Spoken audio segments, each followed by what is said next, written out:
Chapter 3257. Time to sleep. Since she was unwilling to do so, he did not force her. He restrained himself from thinking about this matter and laid down beside her. However, he was still holding her in his arms. Even though he had stopped, his large palms were still moving up and down her body, unwilling to let go. Yun Shirshir hugged his large palm and said coquettishly, "Stop moving." As if to change the topic, she asked, "Where have you booked this honeymoon trip?" "It's a secret." However, the man pretended to be mysterious. "You'll know tomorrow."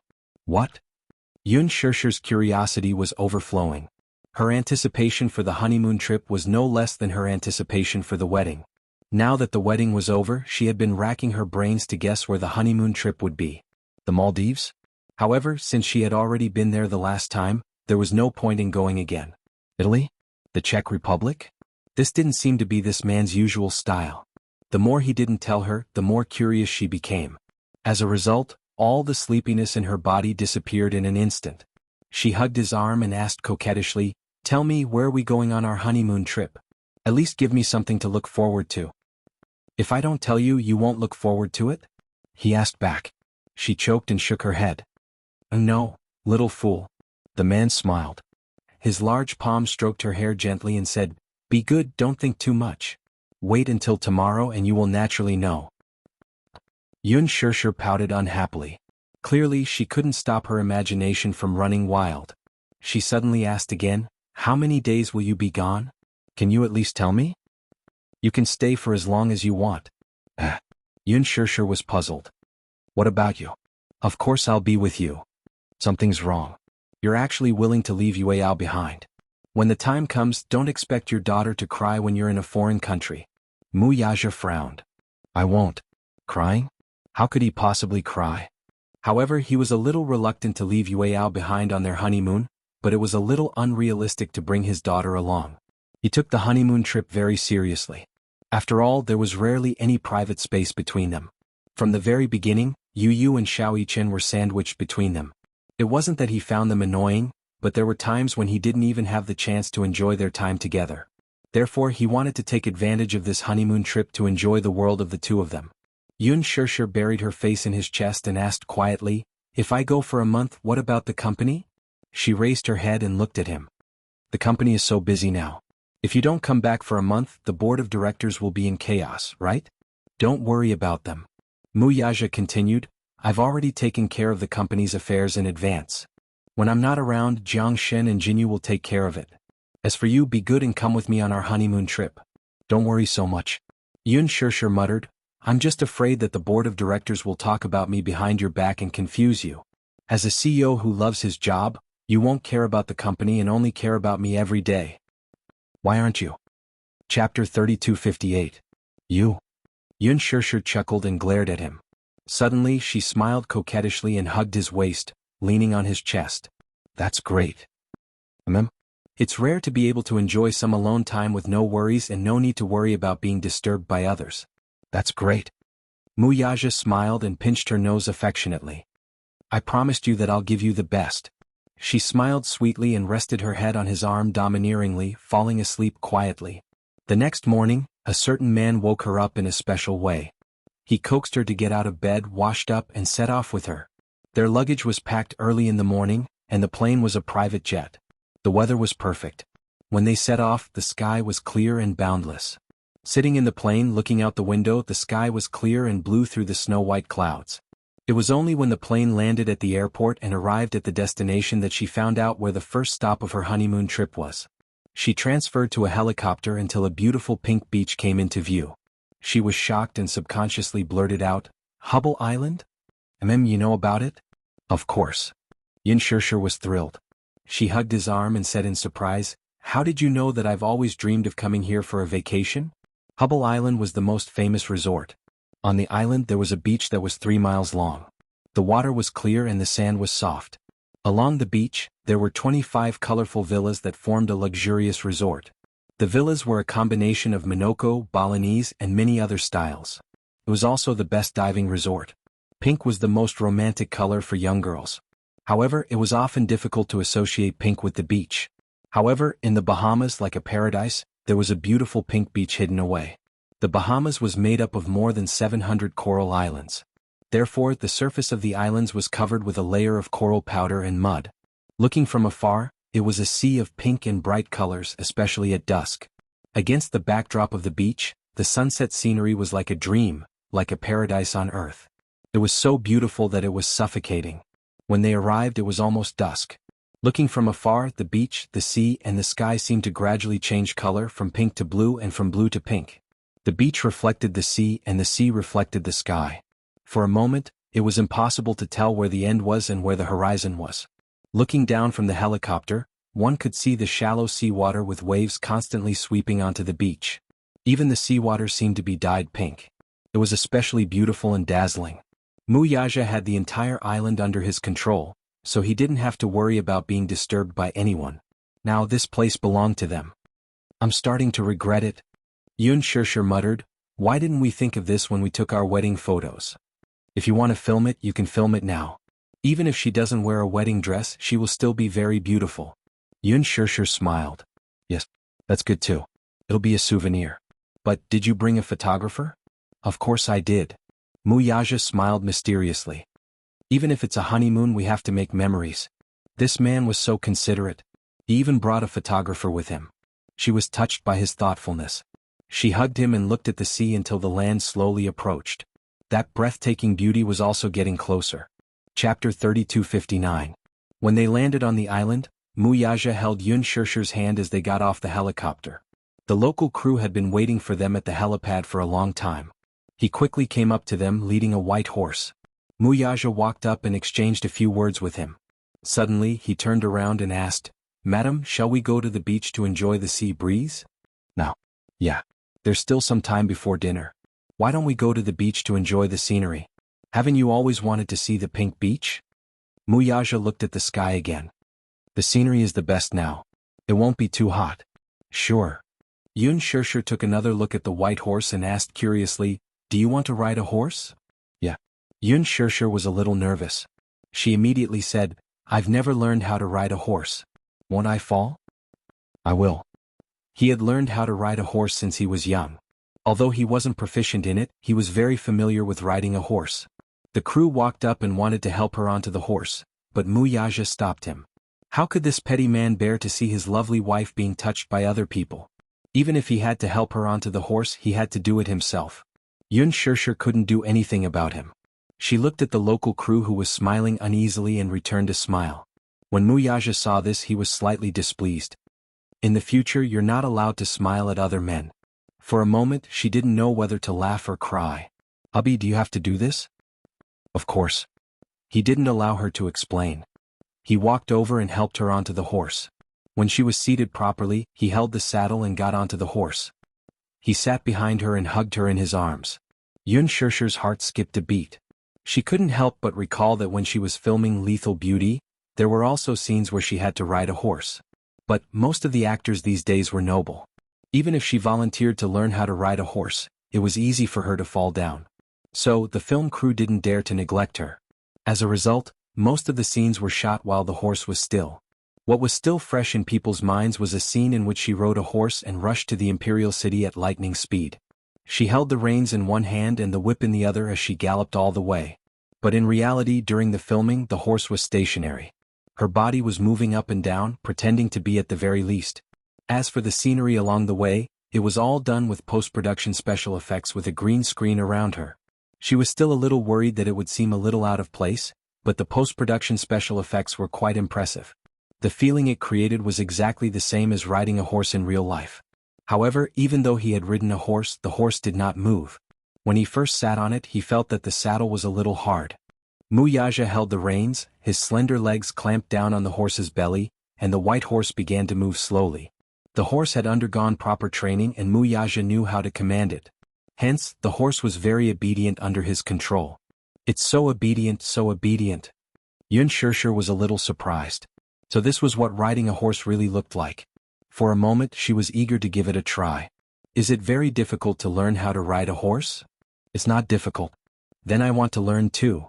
Wuxia saw her expectant face and his lips curved into a smile. I'll teach you tomorrow. Really? She had thought that a certain man was worried that she would fall and forbid her from learning. Chapter 3260. Mu Yaja and Yun Shishir went abroad for their honeymoon. On the other hand, after Lu Jinyu and Jiang Shen were done with the wedding ceremony, Gong Jie suggested to Yu Yu that since Yueyao was being taken care of, he planned to make a trip back to the Gong family. Yu Yu was silent for a long time. Then he suddenly said, "Uncle, can I go back to the Gong family with you?" Yes. Yu Yu smiled and said calmly, "The last time I met Grandpa at the wedding I was his grandson. This time I'm going back to the Gong family as a core member of the Hurricane Group." Gong Jie was shocked. "Father didn't realize your identity the last time." "That's because Uncle has protected my identity well." Yu Yu smiled elegantly. "But I'm worried that Grandpa won't be able to let go of his hatred and won't tolerate Daddy. I'm afraid that he'll use underhanded means to deal with Daddy. When that time comes, the situation won't be too awkward." "So, you want to go back personally to persuade him?" Gong Jie smiled. "It's useless. Your grandfather is a very stubborn man. Once he's made a decision he won't change it." "But he hasn't made any decision yet, has he?" Yu Yu asked. "If he had made a decision he would have dealt with Daddy long ago." Gong Jie frowned. Yu Yu's identity in the Hurricane Group had always been a mystery. Previously he had made a name for himself with a blueprint. The core members of the Deva Eye project had accidentally discovered that the blueprint, which was originally used to make toys, was so precise that it could be used in the development of weapons. What was even more shocking was that he had broken into the Hurricane Group's dark web. The dark web, as the name suggested, was a black market on the internet. This world was covered by the internet. On the surface, the online media had a wide range of coverage. In fact, there was also the dark web. From small gun deals to major ones like human trafficking and murdering people, there were all kinds of strange things that could be done. As for the dark web, it was also known as the deep web. As the name implied, it was a deep web that was not accessible to the general public. Usually, the Tieba, Weibo, and major media websites that people visited were all superficial networks. The deep web was a web page that could not be searched by regular search engines. The IP address was well hidden. If the internet world was described as an iceberg, then the web pages that people usually touched were only the tip of the iceberg. The remaining 90% were hidden in the deep sea. Most people would never be able to touch them in their lifetime. The number of domain names on the dark web was more than 1,000 times more than the surface web. The first level was the shallowest and could be accessed through a specific browser. The content was some pornography and other unknown content. The second level was not so easy to enter. It could only be entered through a specific invitation method. There were all kinds of evil forces and terrorist organizations. Very few people had ever explored the third floor. It was said that it hid some classified documents that could not be exposed to the light of day. Yu Yu found out about the existence of the dark web in this world by chance. He entered a string of domain names. Coincidentally, the domain name was a human trafficking dark web.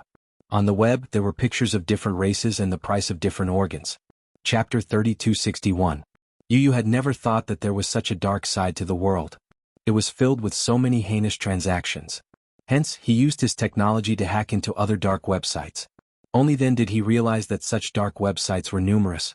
One of the dark websites was a social network that specialized in selling women. On the web page there were many pictures of women being tied up and raped. He even found out that there was an underground club in another dark website. This club kidnapped the victims and allowed the rich and powerful to pay for their entertainment. In a certain market, such transactions were legal. However, such an illegal website had never been shown to the world. Some of the victims were willing. Because their families were poor, they were willing to sacrifice themselves to save their families from starvation. Some of the victims were kidnapped and taken away. Their photos were published on the web and the employer would quote a price. The highest bidder would get it. The organization would then send people to kidnap the victims for their entertainment. When Yu Yu saw such a dark side of the world, he was terrified. At the same time he thought, I can't let my mommy be in such danger. Everyone had a sense of danger. Yu Yu's sense of danger was especially strong. He swore that he would make himself stronger. That was until he accidentally hacked into the Hurricane Group's dark website. He intercepted a confidential document sent by a few high-ranking members of the Hurricane Group. When he opened the document, he saw a blueprint. This blueprint was the design of the parts used by the Hurricane Group to develop the Heaven's Eye project. There were thousands of such parts on the web. The Hurricane Group wanted to set up a heaven's net around the world. However, such a heaven's net was only the tip of the iceberg. Yu Yu was interested in this blueprint. In his opinion, if this blueprint was redesigned, it might be able to be used to make toys. Hence what happened next happened. The first to discover that the dark website of the Hurricane Group had been hacked was Gong Jia. He suspected that it was the work of a top hacker. The confidential blueprint was also stolen and disappeared. However, a few days later the redesigned blueprint was uploaded to the dark web. Gong Jia realized that the blueprint was so precise that it made his hair stand on end. The altered data came from an IP address. Following this IP address, Hurricane also hacked into Yu's computer. However, he didn't find any useful information. When Yu found out that her network had been hacked by Hurricane, she started fighting with a few of Hurricane's top hackers. When Gong Jia took this drawing to the headquarters of Sky Eye, several designers were shocked and thought that the person who designed this drawing was definitely a genius that was hard to come by in 100 years. Therefore, the Hurricane Group extended an olive branch to him, but they did not expect that such a blueprint would come from a 6-year-old child. When Gong Xiaoying found out about this, he still thought it was a fantasy. As the world's #1 firearms group, the Hurricane Group had seen all kinds of situations, but they had never seen such a young but powerful child. Such a blueprint was too precise. Even with Leji's advanced manufacturing technology, it was impossible to create such a toy. When Yu first joined the Hurricane Group, she was not a core member. Chapter 3262. Secondly, Hurricane had its reservations as well. After all, he was only a 6-year-old child. If he were to be officially included as a core developer, it would surely attract unnecessary trouble. Later, when Yu officially joined the Hurricane Group, Yu did not agree to meet him and rejected him outright. Gong Xiaoying clicked his tongue in wonder. In the entire Hurricane Group, whenever he wanted to see someone, which one of them wouldn't be in awe? However, this young man was the only one who was proud and arrogant, allowing himself to do as he pleased. Gong Xiaoying found it interesting too. This time, Yu wanted to take the initiative to meet Gong Xiaoying, but he had a selfish motive. Mommy and Daddy are very happy together. Yu told Gong Jia, even though I'm protecting Mommy wholeheartedly, I've seen how they've been through ups and downs along the way. That's why I approve of him. I approve that this man has the right to be Mommy's husband. Mommy loves him too. I don't want Grandpa to make the same mistake and repeat the tragedy of the past. After a pause, Yu continued, that's why I want to meet him and talk to him about this matter. What kind of card is this? A family card? Gong Jia asked half-jokingly. I guess so. Alright, I'll bring you back. Gong Jia suddenly added, but you have to be mentally prepared. The Gong family isn't a place where you can enter and leave as you wish. Yu laughed arrogantly and said nonchalantly, the one who has to be mentally prepared is him, right? These words were undoubtedly Yu's unique style. Arrogant and overbearing. He actually resembled the high-spirited Gong Jia when he was young. Gong Jia said, I've already sent someone to send Yun Yeqing back to the Gong family. We'll take the cargo ship back. All right. Once everything was ready, Yun Tianyu instructed Mu Yichen to stay at home to take care of Yueyao. Even if Mu Yaja and Yun Shishir were not around with Hua Jin and the nanny, Yueyao would definitely be well taken care of. Gong Jia would also send people to protect them in secret, so there was no need to worry about Mu Yichen and Yueyao's safety. The next day Yu left with Gong Jia. This was Yu's first time sitting on a cargo ship. It was such a huge ship, carrying hundreds of tons of goods. The ship was as tall as a mountain. Just by standing at the port and looking at it from afar, Yu was already in awe. When they boarded the port, Gong Jia showed Yu around the cargo ship. Yu felt a chill down his spine when he saw the weapons and ammunition on the ship. With so much ammunition, an entire island could be blown up and sunk. Gong Jia asked, do you want to take a look at the warehouse? No need. Yu was not interested in those cold weapons. Gong Jia glanced at him and smiled. Yu, do you remember the first thing you did when you joined Hurricane Group? Huh. You proposed a price and sold that blueprint to Hurricane Group for 100 million. After that, you used that money to invest in a toy company that was on the verge of bankruptcy. Everyone said that you were crazy. Only a lunatic would spend 100 million to buy a blueprint from a child. Gong Jia smiled. He was the one who paid that 100 million. 100 million was just a small sum to him. He just wanted to see what a child would do with 100 million. Buy countless lollipops? Or piles of toys and snacks. It was hard to imagine that he would invest in a toy company. Chapter 3263. Back then when you invested in Leji, you used Li Hanlin's name. In other words, this 100 million is equivalent to being under Li Hanlin's name. Aren't you worried that Li Hanlin will burn the bridge after using you and turn against you after Leji comes back from the dead? After all, this is not a small sum of money. Li Hanlin is a very capable person. However, I like him for two reasons. Firstly, it's because of his loyalty.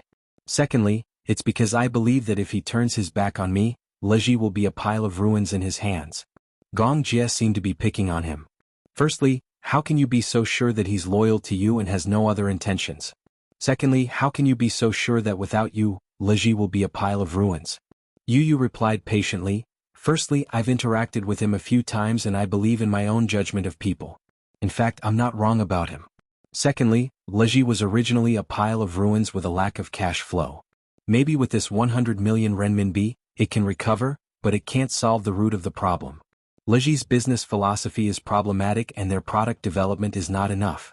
To Leji, I'm much more important than that 100 million renminbi. Gong Jie was stunned for a long time. It was hard to imagine that a 6-year-old kid could have such courage. He suddenly squatted down in front of him and pulled his face. Yu Yu felt pain from the pull and took a step back. He looked at him warily and said unhappily, "What are you doing?" "It hurts. I want to see what kind of person is hiding under your skin." "Huh?" Yu Yu was puzzled. "What do you mean?" "Yu Yu, to be honest, don't tell me you're a mutated species. Or, in the movies I've seen, people come back from the dead and travel back in time? Don't tell me you're from the future?" Yu Yu said coldly, "You're crazy." Gong Jie said, "Otherwise it'll be hard to convince me that you're a 6-year-old kid." "Yu Yu, monster?" Yu Yu's eyes twitched. "If I'm a little monster then you're a big monster." Gong Jie laughed. "When I was 6 years old I was still playing with mud. You still don't know what a computer is?" At that time, computers had not been popularized and the internet had not been developed. This is the first time in my life that I've seen someone say it out loud even though they know they're stupid. Gong Jie choked. Yu Yu rubbed her rosy cheeks and said unhappily, "I'm also troubled by her high IQ." "How is having a high IQ a problem?" Yu Yu glanced at him coldly from the corner of his eyes. "Sometimes, it takes a lot of effort to communicate with idiots like you." Gong Jie's face turned cold. "Isn't it annoying to be with a bunch of idiots?" Gong Jie felt even more depressed. "Are you looking down on Uncle?" Yu Yu gave him a nonchalant look and snorted coldly. However, she did not say anything. The feeling of being looked down on by a little kid was really not good at all. "No. It hurt. Quick." Gong Jie was very hurt. Yu Yu was not just looking down on him. It was very tiring to be with that idiot Xiaoyichen every day. Yu Yu said, Geniuses are always lonely. I didn't expect that someone as handsome as me would say such sad words." Gong Jie said, "You're heartless. If it weren't for my 100 million, Leji wouldn't be where he is today. Even if you didn't give me that 100 million, someone else would." Gong Jie's expression turned even uglier. Chapter 3264. Gong Jie was about to go berserk. Since when did he keep talking about it? Gong Jie could not be bothered to argue with him. When it came to sharp tongues, Yu was definitely number one. He did not know how this guy's brain worked. Sometimes, a sentence that came out of his mouth could simply infuriate people to death. Gong Jie also admitted defeat.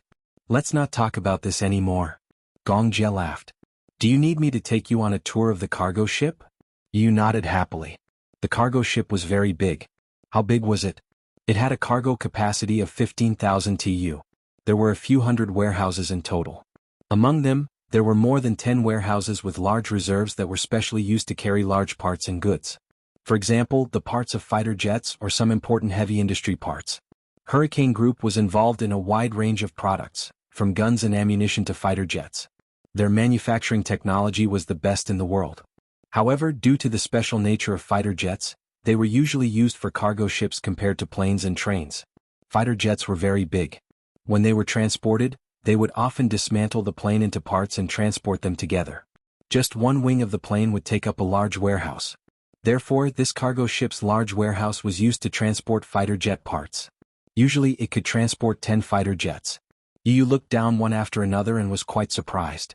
When the warehouse door opened, he stood at the 8-meter-tall warehouse door and realized that this cargo ship was really big. Just the door alone was 8 meters high. It was too shocking.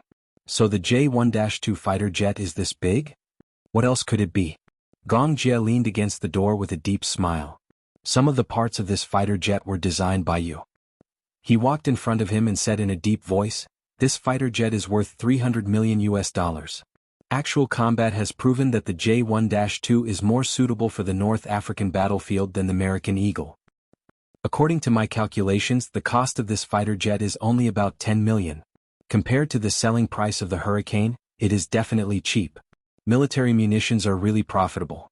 The 300 million isn't for a fighter jet. It's for the North African battlefield.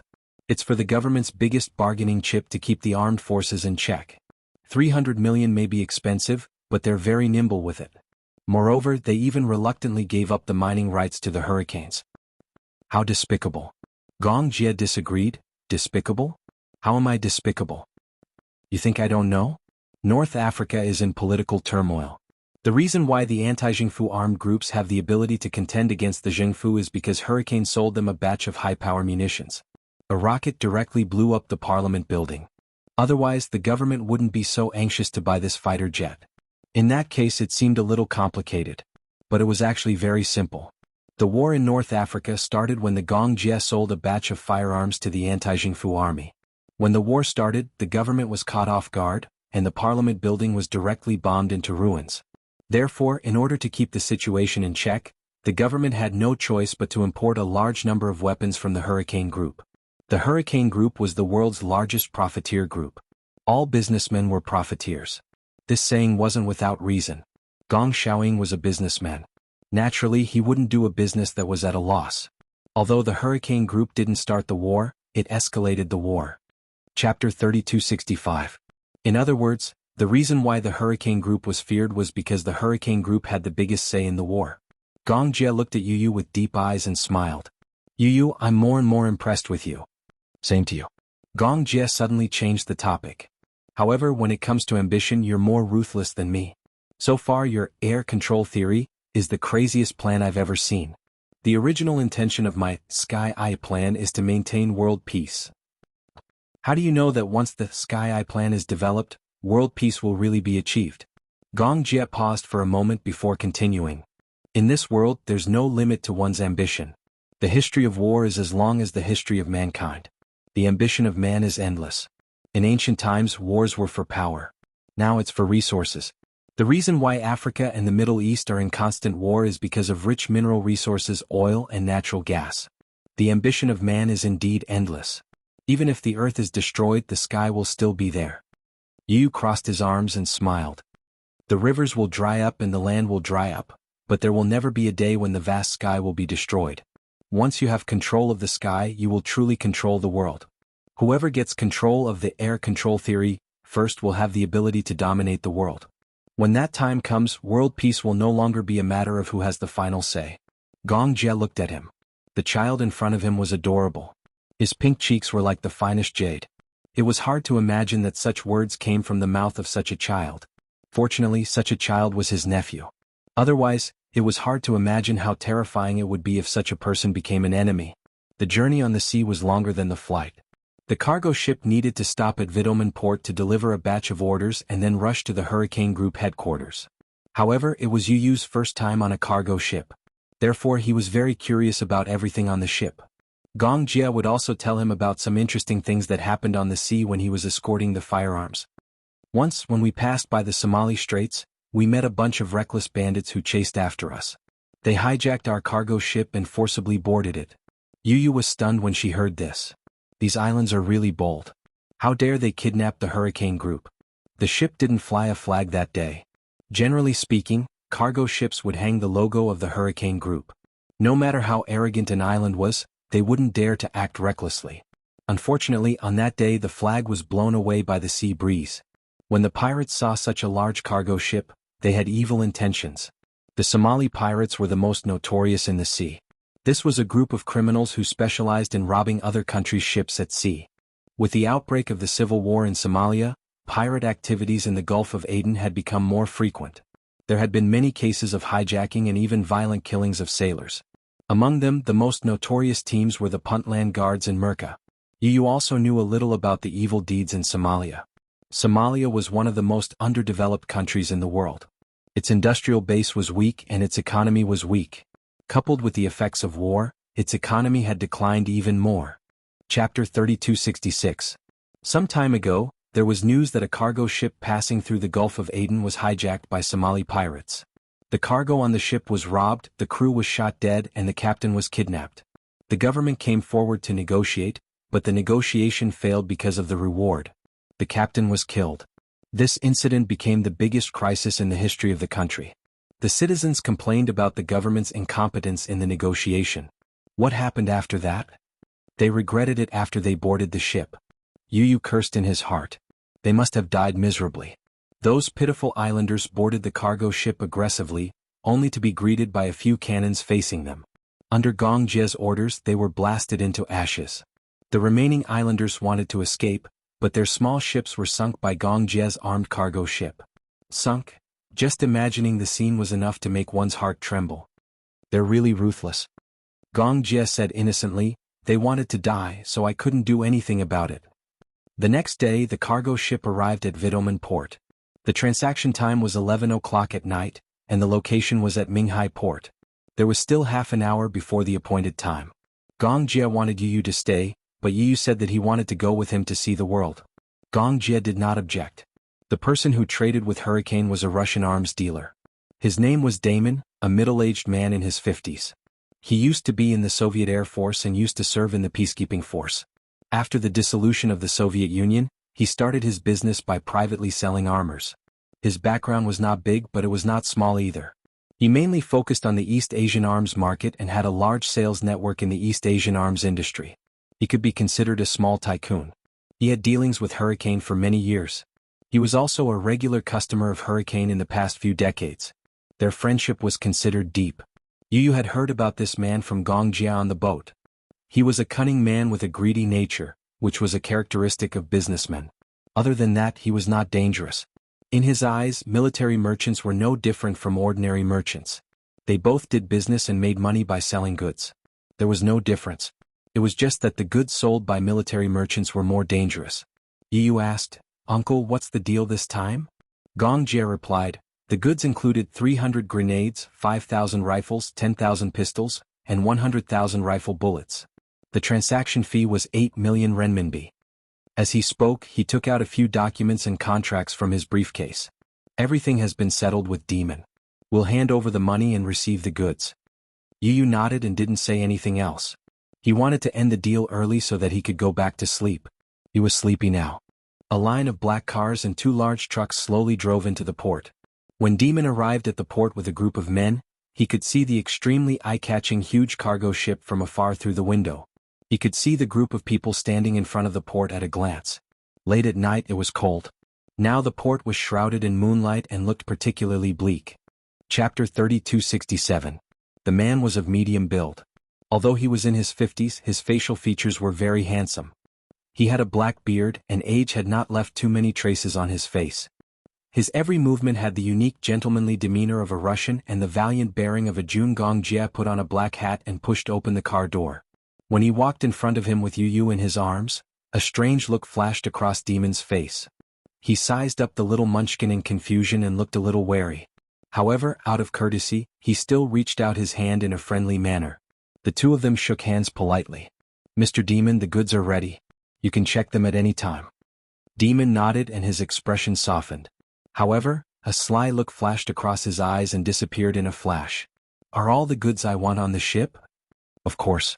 Demon nodded and said, "The contract and transaction fee are ready. But before that, can you allow me to check my goods first?" Gong Jie smiled and said, "Of course." Demon smiled and turned his head. He signaled with his eyes and 2 of his subordinates went up to the warehouse to check the goods. Gong Jie also ordered his subordinates to bring the samples of the goods for this transaction. He opened the boxes neatly and picked up an FNFNC submachine gun. He walked in front of Demon and explained in fluent Russian with a smile, "It's my honor to be able to show you the equipment for this transaction." The FN rifle was modified from the FNCL design. It uses a 30-round M16 standard magazine. It can be semi-automatic, 3-point, or fully automatic. The bolt mechanism is similar to the design of an AK-47. It's very accurate and has high lethality. Yu was a little surprised. He didn't expect him to know Russian. Russian was extremely difficult, second only to Arabic.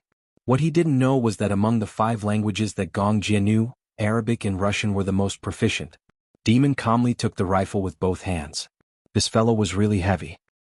He held the rifle with one hand and gently stroked the body of the rifle with the other. The texture of the metal and the workmanship could be considered fine. At the very least, it could be distinguished from inferior products at a glance. Such a rifle was priced at 1,500 per rifle in the black market, and Hurricane was priced at 1,000 per rifle. It was a very generous price. The weapons made by Hurricane were excellent in all aspects. Daimon was very satisfied. He put down the rifle and studied the Desert Eagle at the side. He picked it up and weighed it in his hand. Then he aimed the gun at the ground and pulled the trigger. Bang! It was extremely powerful. After a while, a few of his subordinates returned and nodded to him, indicating that the goods were complete. Demon lowered his head and casually played with the pistol as he ordered in a low voice, "Sritiv, sign and accept the goods."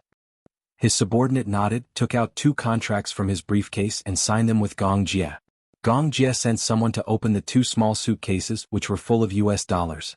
He went forward to check, but found that there were only 6 million US dollars. "Young Master Gong, the transaction amount is wrong." "What? Wrong?" Gong Jie turned around with a puzzled expression. His subordinate hurriedly went forward and checked again. He raised his head and said in a deep voice, "Mr. Demon, are you sure there are 8 million US dollars in here?" Demon narrowed his eyes and looked at her deeply. There was a hint of dissatisfaction in his tone. "According to the market price, 6 million is already very high." Chapter 3268. Demon smiled and said, "The cost of this batch of firearms is less than 1 million, and the transaction amount is 2 million. I'm already very sincere." After thinking for a while, Gong Jie said coldly, "Jason, check the contract." Jason nodded and was about to check the contents of the contract when Demon smiled and said, "The specific transaction amount is not written in the contract." "So, it was a last-minute adjustment?" Gong Jie calmly raised his head. His eyes suddenly darkened, but he maintained his smile and asked, "So, Mr. Damon, are you trying to play word games with me?" Demon quickly waved his hand. "Oh, I didn't mean that." "Then what do you mean?" Demon smiled and said, "I'm considered a regular customer of the Hurricane Group. By the way, I'll tell you something. In fact, there are many firearms dealers in our country, and the weapons and ammunition they sell are known for their low prices. However, I've been sincere in my transaction with you since the beginning because of my many years of friendship with the Hurricane Group. This transaction fee is already very generous." "Mr. Demon, as a businessman, isn't the most important principle of sincerity? Do you want to violate it? It's like this. There was a problem with the last batch of firearms during the transportation process, and I lost 2 million for nothing. Because of this, the transaction fee this time is lowered by 2 million. Gong Jie did not buy it though. He was already convinced that this old fart was bent on getting more money out of him. His expression did not change as he fiddled with the Desert Eagle in his hand. He pulled the trigger and then said indifferently, "There is a saying in China that you get what you pay for. I wonder which war pit did you get your cheap firearms from?" 8 million, not a cent less. This demon was indeed cunning. He dared to play dirty with him? Did he want to die? Demon smiled. His eyes curved and the wrinkles at the corners of his eyes frowned. On the surface, it looked like a gentle smile, but in the depths of his eyes, there was a cunning and sinister look unique to merchants. 6 million. Not a cent more. Gong Jie's lips curled into a mocking smile as he suddenly raised the gun in his hand and aimed it accurately at the center of his brows. His cold phoenix eyes condensed a dangerous cold light as the corners of his lips curled up into a smile that was not a smile. "You are courting death." Damon was shocked and took a few steps back in a panic. The bodyguards behind him immediately took out their guns and pointed them at Gong Jie. At the same time they covered Damon behind them. Gong Jie arrogantly raised his chin and glanced at them coldly from the corner of his eyes. He sneered disdainfully. At the same time, Jason stood in front of Demon to protect him. The other subordinates were fully armed, and their guns were aimed at Demon in unison. Both sides were ready to fight. The atmosphere was as tense as a bowstring. It was so tense that it could explode at any moment. Even the air suddenly became suffocating. Demon stood behind the 2 tall bodyguards and asked in fear, "What do you want?" Gong Jie curled his lips playfully and said lightly, "I have a bad temper. How dare you bargain with me? You are courting death." Demon still had a lingering fear. Gong Jie's gaze was as sharp as a sword, and it felt like it could pierce through his heart. Even though he had seen a lot, he was still frightened by this gaze. Chapter 3269. He had only brought 2 bodyguards with him this time. If they fought, they would be killed instantly. Damon adjusted his clothes and gestured for the 2 men in front of him to put down their guns. Damon then smiled and said, "We are loyal friends. Don't hurt our friendship because of 2 million. Gong Jie said, 8 million, not a cent less. Sign it." From a certain perspective, his words were more like a domineering order. Damon nodded, sighed helplessly, and signed the contract obediently. He turned around and called for his men. After a while, his men handed him another suitcase. Inside it was $2 million. All that was left was to instruct the cargo workers to move the goods. Gong Jie leaned against the car door expressionlessly and lit a cigarette. Yu looked at the containers being moved from the cargo ship and lowered his eyes slightly. 300 grenades, 5,000 rifles, and 100,000 bullets. How many lives did this mean? Just as the group of people were busy, Damon's phone suddenly rang. He picked up the phone impatiently. Before he could speak, he heard his men anxiously shouting, "Boss! Something bad has happened." Damon was alert and asked seriously, "What happened?" The person who called was one of his 4 guardians. Before the deal, Damon had arranged for him to keep an eye on the road 1,000 meters away from the port so that he could respond to other situations. Just now, there were Interpol officers from New York heading towards the port. Damon suddenly choked on a mouthful of smoke and coughed for a while. His eyes widened in disbelief. "What? Interpol?" "Yes, Interpol, and one of them is the highest inspector of the International Anti-Terrorism Alliance." "How many people?" "A total of 5 people including the driver." Damon was so angry that his eyes turned red. He cursed and scolded angrily, "Why didn't you inform me earlier? Don't you think it's too late to call now?" "They passed by just now, so I'm being interrogated." The subordinate was also quite helpless. These Americans from New York were really difficult to deal with. He had to persuade them in every possible way to smooth things over. As soon as the group of policemen drove away, he hurriedly tipped them off.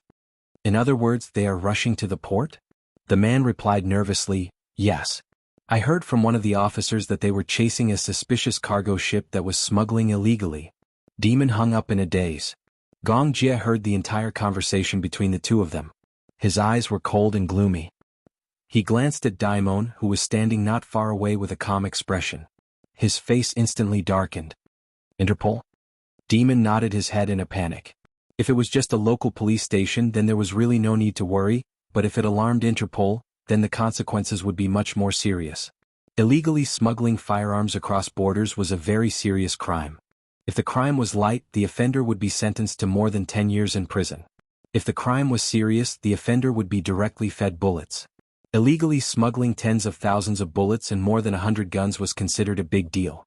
Then, looking at the batch of firearms he traded, the bullets he took were enough to boil a pot of porridge. He could die dozens of times over. Thereafter your freighter. Chapter 3270. They had actually lured the Interpol over. 1 kilometer. With the American speed, they could make a round trip in 5 minutes. They probably wouldn't even be able to escape now, right? What could they do in 5 minutes? Retreat? What about the munitions? They were only halfway through the shipment. The cargo ship wouldn't be able to travel far in 10 minutes, let alone 5 minutes. Furthermore, he definitely wouldn't be able to outrun the Interpol's car with the containers. Should he just sit and wait? Damon turned around and ordered loudly, "Luca, Jason, stop moving the cargo. Everyone evacuate the port in 5 minutes at full speed." The group of people turned around in surprise. Gong Jie's subordinates also walked over strangely and asked in confusion, "What happened? Look at what you've done. Who have you lured here along the way? The Interpol chased you all the way and you didn't notice?" As Damon spoke, he raised his wrist to look at the time and said angrily, "D***, it's too late." Gong Jie and Yu looked at each other. Little Munchkin asked in confusion, "Uncle, did something happen?" Gong Jie said coldly, "The Interpol from New York is about to arrive at the port." Everyone was shocked and stood rooted to the ground. Yu was still relatively calm.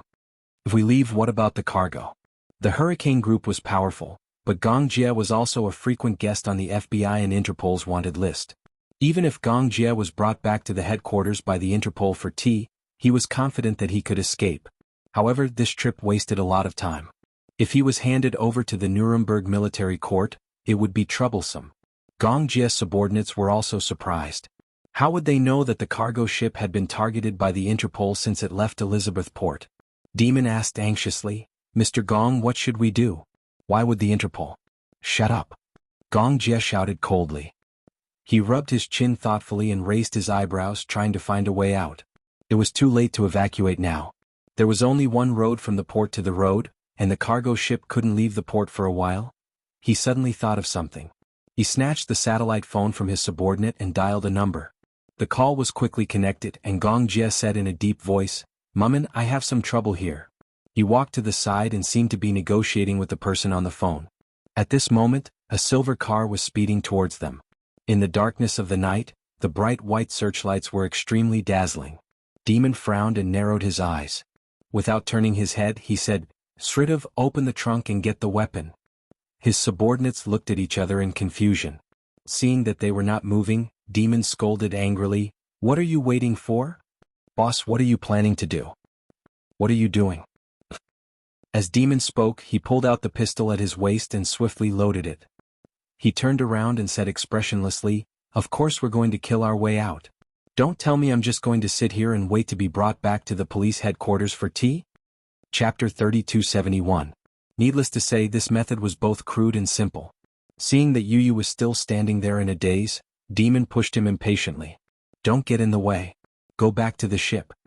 Yu frowned and said coldly, "Don't touch me."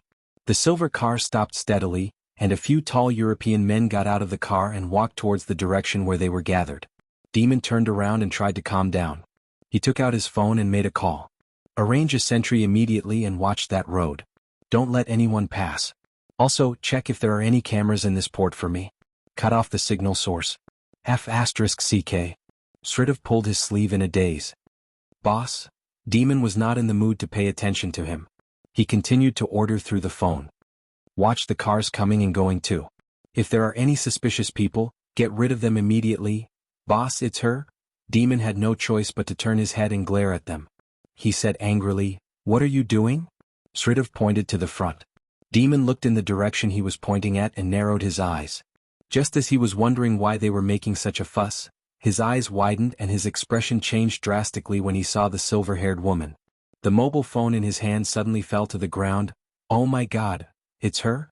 The unforeseen event came so suddenly that she didn't know what kind of expression she should use to face it. Demon was stunned and his expression did not change for a long time. A few of his men stood behind him expressionlessly. They looked at the large batch of goods behind them with gloomy faces. The situation now was really a bit of a dilemma. Gong Jie hung up the phone and walked over. When he saw the silver-haired girl walking towards them, he was stunned and a little shocked. "It's her?" Snow Fox, Interpol's anti-terrorism inspector. The first in charge of international anti-terrorism matters. Her code name was Snow Fox. Sridhar was the first to react. He looked at the group of uniformed Americans in the distance and asked Demon nervously, "What should we do? Boss, do we still go?" Go your ass." Demon slapped the back of his head and asked angrily, "Can you beat him?" The highest inspector, Snow Fox, was a woman who was famous for her toughness. She and White Sparrow came from the training camp. It was said that she could easily defeat 3 well-trained mercenaries with her bare hands. Her marksmanship was even more terrifying than her skills. Whenever she pulled the trigger, there was never a life that she couldn't take. Yu followed everyone's gaze. Among the group of people, a slender woman was walking at the front. She had short silver hair that hung neatly to her ears. She had a face of mixed Eastern and European descent that was as exquisite as a painting. Especially her eyes. Under the moonlight, her purple pupils revealed a somewhat suffocating strangeness. Purple eyes, impressive. That was because there were not many people with purple irises in this world. Most people with purple irises were of mixed Eurasian descent. The woman was very tall. She was 1.75 meters tall, and her legs were straight and slender. Chapter 3272. However, the lines of her skin were not too conspicuous. Instead, it made her face that was as enchanting as a fairy's and added a bit of heroism to it. The group stood in place, waiting solemnly as they watched the Interpol walking over. Gong Jie watched helplessly as the woman walked up to him in a suave manner. He looked down at her from the corner of his eyes. She looked up and glanced at him coldly before brushing past him. When she brushed past him, she suddenly stopped in her tracks. Intentionally or unintentionally, she approached him and said meaningfully, "Gong Jie, you're in my hands again." Snow Fox sized him up and said word by word, "I've been chasing you for 3 months." Gong Jie let out a low chuckle which, in her eyes, was full of mockery. He said coldly, "What can you do to me?" Snow Fox said coldly, "Let's wait and see." A few Americans stood in front of the containers. They looked at each other and started gesturing. As they were too far away, they could not hear anything clearly. All they could hear was the grumbling in a foreign language. It was really annoying. At that moment, Damon, who was standing at the side, was a little confused. He did not know that the Interpol had caught up with him. He was not prepared and could only stare at them helplessly. When he saw the leading Interpol, he laughed dryly. A golden-haired man beside the snow fox whistled excitedly at Demon, who was standing at the hatch. He raised his eyebrows and seemed to be in a good mood. He said in high spirits, "Demon, it's you again, old man. You've been caught by us this time. How long has it been since we last saw each other? Do you still remember me?" How could he not remember? Panic flashed across Damon's face. "Jack, why is it you? Why can't it be me? In order to hunt you down, it was really difficult." The firearms dealers in this area were very familiar with these criminal police officers. After all, one was a cat and the other was a mouse. How could those who were in this line of work not have any dealings with them? He was even caught by this Interpol a few days ago. However, he did not have any evidence and Damon was cunning, so he escaped from his hands a few times. "Ah, look at the goods, there's quite a lot. It's enough for you to spend half your life in prison." Now the evidence was irrefutable. Don't even think about escaping. Jack rubbed his fists in excitement. Demon had also been through a lot. He immediately calmed down. "Sir, I'm just an ordinary businessman. Why do you always have to make things difficult for me?" Jack narrowed his eyes dangerously and sized him up with a sinister look. He sneered coldly, "Ha! Ah! What kind of joke is this? An ordinary businessman? Would an ordinary businessman sell something like this?" As he spoke, he suddenly turned around and his sharp gaze turned towards the expressionless Gong Jie, who was standing at the side. He coldly enunciated each word, "Today none of you scum can escape." Gong Jie's expression froze. Then he turned livid and subconsciously grabbed the gun at his waist. Jack turned around and waved his hand. He ordered, "Search." Snow Fox boarded the cargo ship. She crossed her arms and leaned against the cabin railing. She leisurely looked at every scene on the cargo ship. Her subordinates immediately began searching the cargo ship without any hindrance. Chapter 3273. One had to know that not even half of this batch of firearms had been transported away, and a large batch of goods was still on the cargo ship. Why would they still need to search? As long as they leisurely strolled around, they would be able to find the evidence in no time. This time they were really at a dead end. This Snow Fox was really like a lingering spirit that refused to disperse. At the headquarters in New York, this woman seemed to be especially concerned about the firearms dealer. She had once spent half a month's time and energy to chase him all the way from America to Russia. She had persevered on the sea and chased him for more than half a month. In order to get rid of her, Demon had circled around the sea for more than 10 days and nights, but in the end he still couldn't get rid of her. In the end, when he saw that she was about to catch up with him with her men, he had no choice but to throw a large number of munitions into the sea with tears and blood. Only then did he manage to escape from her pursuit with great difficulty. Thinking of that time. Demon's liver still trembled violently when he thought of it, and his heart was bleeding. Damn it. A few tons of goods, a batch of military munitions worth hundreds of millions, all thrown into the sea to feed the sharks just to avoid this little fox. When he went to the appointment, he was almost shot to death by his employer in a fit of anger. Thinking back to that time, Daimon had gritted his teeth and hated the Snow Fox to the core. Now that he saw her, he wished he could put a sack over her head and throw her into the sea to feed the sharks. This was what it meant when enemies met, their eyes blazed with hatred. It had to be said that this Snow Fox's perseverance towards criminals was really extraordinary. His face immediately turned pale and he looked at the Snow Fox in fear. He saw that she was standing at the same spot without saying a word, with her hands crossed in front of her chest. She looked calm and composed, and her pair of sharp eyes were staring at Gong Jie. But that gaze, no matter how one looked at it, was fierce, like a knife cutting through one's bones. Jack leisurely looked around and suddenly saw Gong Jie standing at the side with a frown from the corner of his eye. He walked up to him with interest, smiled, lowered his head to size him up, raised his eyebrows and said coldly, "Gong Jie, you also have a day like this. You know, in order to hunt you down, we have been following you on the sea for many days and nights. This time we've finally caught you. Come back to the headquarters with us for tea." Gong Jie raised her head abruptly and stared at him for a long while. The corners of her lips curled up and she replied slowly in perfect English, "Sir, what crime have I committed for you to arrest me? You think you can smuggle military firearms? Oh?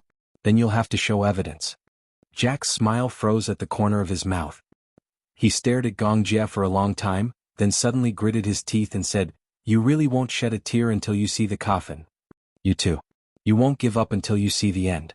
Jack was about to say something when his subordinates suddenly reported that most of the warehouses could not be opened. Hearing that, the Snow Fox immediately said to Gong Jie, "Tell your subordinates to open all the warehouses." Gong Jie casually turned around and sized her up. He asked elegantly in return, "Do you have a search warrant?" The Snow Fox was speechless for a moment. "No." Gong Jie suddenly chuckled.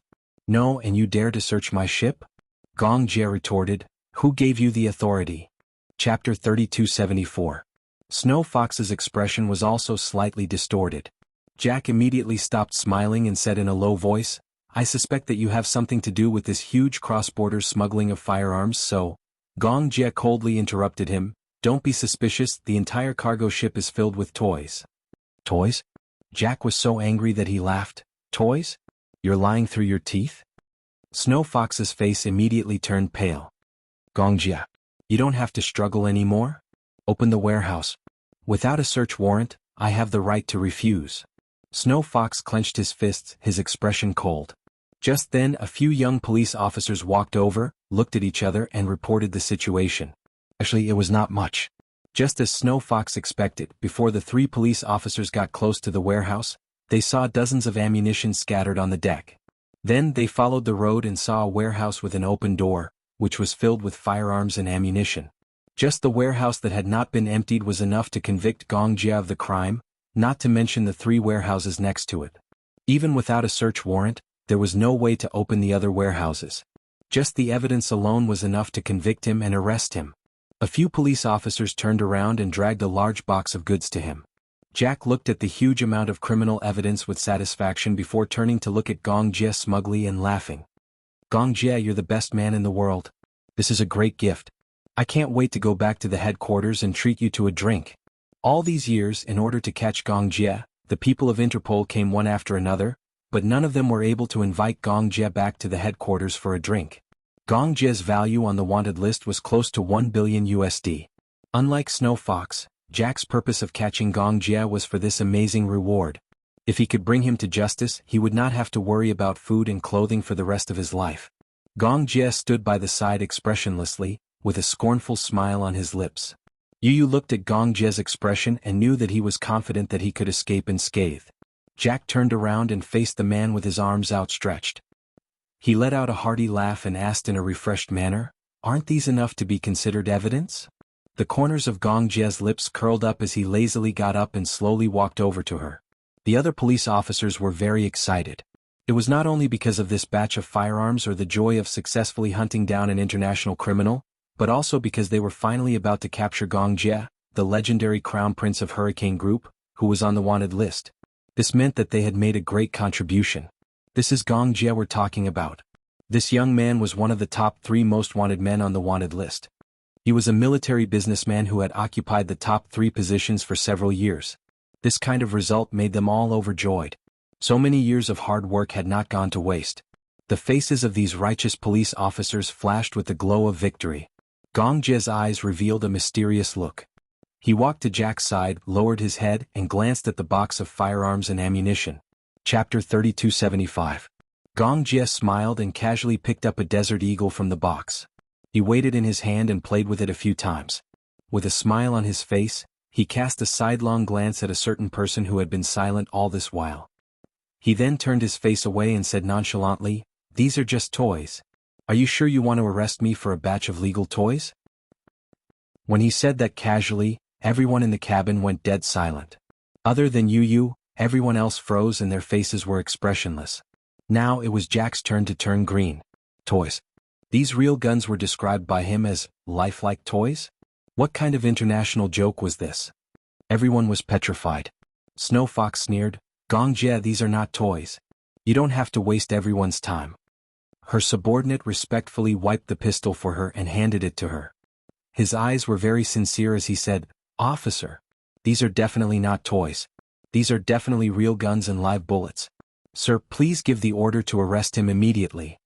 Gong Jie smiled sinisterly as he turned around and played with the pistol. His movements were elegant but casual. He said faintly, "If I say they are toys, then they are toys. Why don't I try it on you?" The black muzzle was pointed at Snow Fox's forehead. Everyone suddenly became nervous and raised their pistols to aim at Gong Jia. It was as if they would shoot him the next second if he pulled the trigger. Gong Jia smiled and pulled the trigger. However, there was a bang, and no bullets were fired. There was only a red laser that accurately shot in between her eyebrows. Snow Fox was stunned and was surprised. This gun, it was not real. Gong Jia put away his pistol. Jack, who was standing at the side, was stunned. He walked to the box and picked up a Desert Eagle. He aimed at the deck and pulled the trigger. However, there was a bang, and the laser light flashed for a while. It was really an imitation gun? Jack was shocked. These were toys and did not have any lethality. No wonder he dared to open the door and let them search without fear. The Snow Fox thought of something again and walked to Damon's truck. She opened the door and searched for a few toys inside. She looked at them carefully. Although they looked very similar, they were not real guns. She had been set up. Could it be that he already knew that they had been following him all this time, so the toy guns in front of them were just a smokescreen? Damon was even more shocked. Could it be that this kid already knew that the Interpol would track him down? That was why he used a toy gun for the transaction. It was a deliberate trick. Snow Fox's expression became complicated. She threw the gun back into the box and walked back to Gong Jia. She grabbed him by the collar and pulled him in front of her. She glared at him and said through gritted teeth, "Are you kidding me?" Gong Jia smiled. "How would I dare?" Snow Fox ordered coldly, "Open the other warehouses." "Sir, unless there is an arrest warrant, I have the right to reject your unreasonable request." Gong Jia interrupted her without any hesitation. The smile on his lips was unclear. "Otherwise, sir, you are violating human rights. You want an arrest warrant?" Chapter 3276. The call was quickly connected. Snow Fox said, "Boss, I've tracked them all the way and intercepted the Hurricane Group's cargo ship at Vitoman Harbor. However, the cargo room is locked. Please issue a search warrant." Snow Fox, withdraw the team. Snow Fox was stunned. "What? Withdraw the team. Quickly evacuate your men from the harbor." Snow Fox held the satellite phone and turned around with a cold expression. However, she saw Gong Jia leaning on the side with his arms crossed. His calm expression did not change at all. She turned around with her back facing Gong Jia. She lowered her voice and said, "Boss, we've been chasing the Hurricane Group's cargo ship day and night. I'm sure that the cargo ship is carrying a large amount of firearms. Why don't you issue a search warrant? I've already issued the order to withdraw the team. If you disobey, you'll face special punishment." Snow Fox was shocked. A cold glint flashed across her eyes. She put down the satellite phone and turned around. Jack went up and asked curiously, "Boss, when did you issue a search warrant?" Snow Fox bit her lips and said in a low voice, "Withdraw the team." "Withdraw the team?" Jack took a while to react. He frowned and looked at Gong Jia, who was playing with the pistol expressionlessly. He leaned closer and asked in a low voice, "Snow Fox, what do you mean by this? What did Boss say? Withdraw the team? Why do we have to withdraw?" "Boss said to withdraw the team." Snow Fox suppressed her anger and said, "Jack, withdraw the team immediately and return to the headquarters." Jack's heart turned cold. He was furious. He lowered his voice and said, "Boss is obviously protecting the criminal. This is shielding. I won't allow him to do this. This is Boss's order. Without a search warrant, we have no right to arrest him." Jack glanced at Gong Jia in surprise. He made a guess in his heart. "Don't you feel indignant about withdrawing the team just like that?" Snow Fox said coldly, "There's nothing I can do even if I feel indignant. Jack, this is an order from the higher-ups." Yu stood beside Gong Jia. She looked at Snow Fox and Jack, who were swallowing their anger. She smiled faintly and said, "Uncle, what methods did you use?" Gong Jia said, "Even if it's Interpol, they wouldn't dare to mess with the Hurricane Group. After all, if anything happens to me, my father won't let it go. Destroying their headquarters is a small matter, but if it affects my family, the losses will outweigh the gains. If you're aware of this, why did this woman naively follow you for a day and night?" "You boss," Gong Jia said, "because she was too naive and had too many illusions about justice." "She looks like she hates you." Yu asked half-jokingly, "Uncle, you didn't bully her, did you?" "Her code name is Snow Fox, and she is the new anti-terrorism inspector of Interpol." Gong Jia said, "When I started handling the affairs of the group, she was still one of the police officers. She's a war orphan. Not long after she was born, her parents died in the war. Therefore she hates the arms dealers. In order to capture me, her team exchanged fire with my mercenary group. She was the only one who survived out of the dozens of people in the team." So tragic. Yu Yu's lips twitched. No wonder she hates you so much. When she looks at you, she grits her teeth and wants to tear you into pieces. Chapter 3277. There are so many people who hate me to the core. If she wants to tear me into pieces, she must have the ability to do so. The snow fox walked in front of him and stared at him with a piercing gaze. It was as if an ice blade was cutting him into pieces. She clenched her fists tightly. Just by looking at him, she was reminded of her mercenary group that had lost their lives under the guns of his mercenary group. 54 members, all of them had lost their lives. She was the only one left alive because she was the only woman in the group. She did not know if it was pity or something else. She had survived, but she felt ashamed of her own incompetence. All this while she had tried her best to capture him. She had racked her brains, but every time she could only watch helplessly as he escaped unscathed. She was indignant. She was indignant. She did not know when the day would come when she would be able to avenge the 54 members of the Alpha Squad. She said, "Gong Jie, don't be too smug. Sooner or later, I will kill you myself and avenge the Alpha Squad." When Gong Jie heard that, he smirked and lowered his head contemptuously. He leaned closer to her and said provocatively, "Then I shall wait and see." Snow Fox was completely enraged. She used all her strength to control herself. She turned around and waved her hand fiercely. "Retreat." Following her order, the team that she led followed in unison. Jack was so angry that he was about to go crazy. Even so, there was nothing he could do. He could only watch as Gong Jie stood in front of him, but he was powerless to arrest him. The feeling of defeat was indescribable. "Hurricane Group, let's wait and see." He gave him the middle finger and turned to leave unwillingly. Yu Yu raised her eyebrows and looked at the scattered guns on the ground. She asked doubtfully, "Are these really toys?"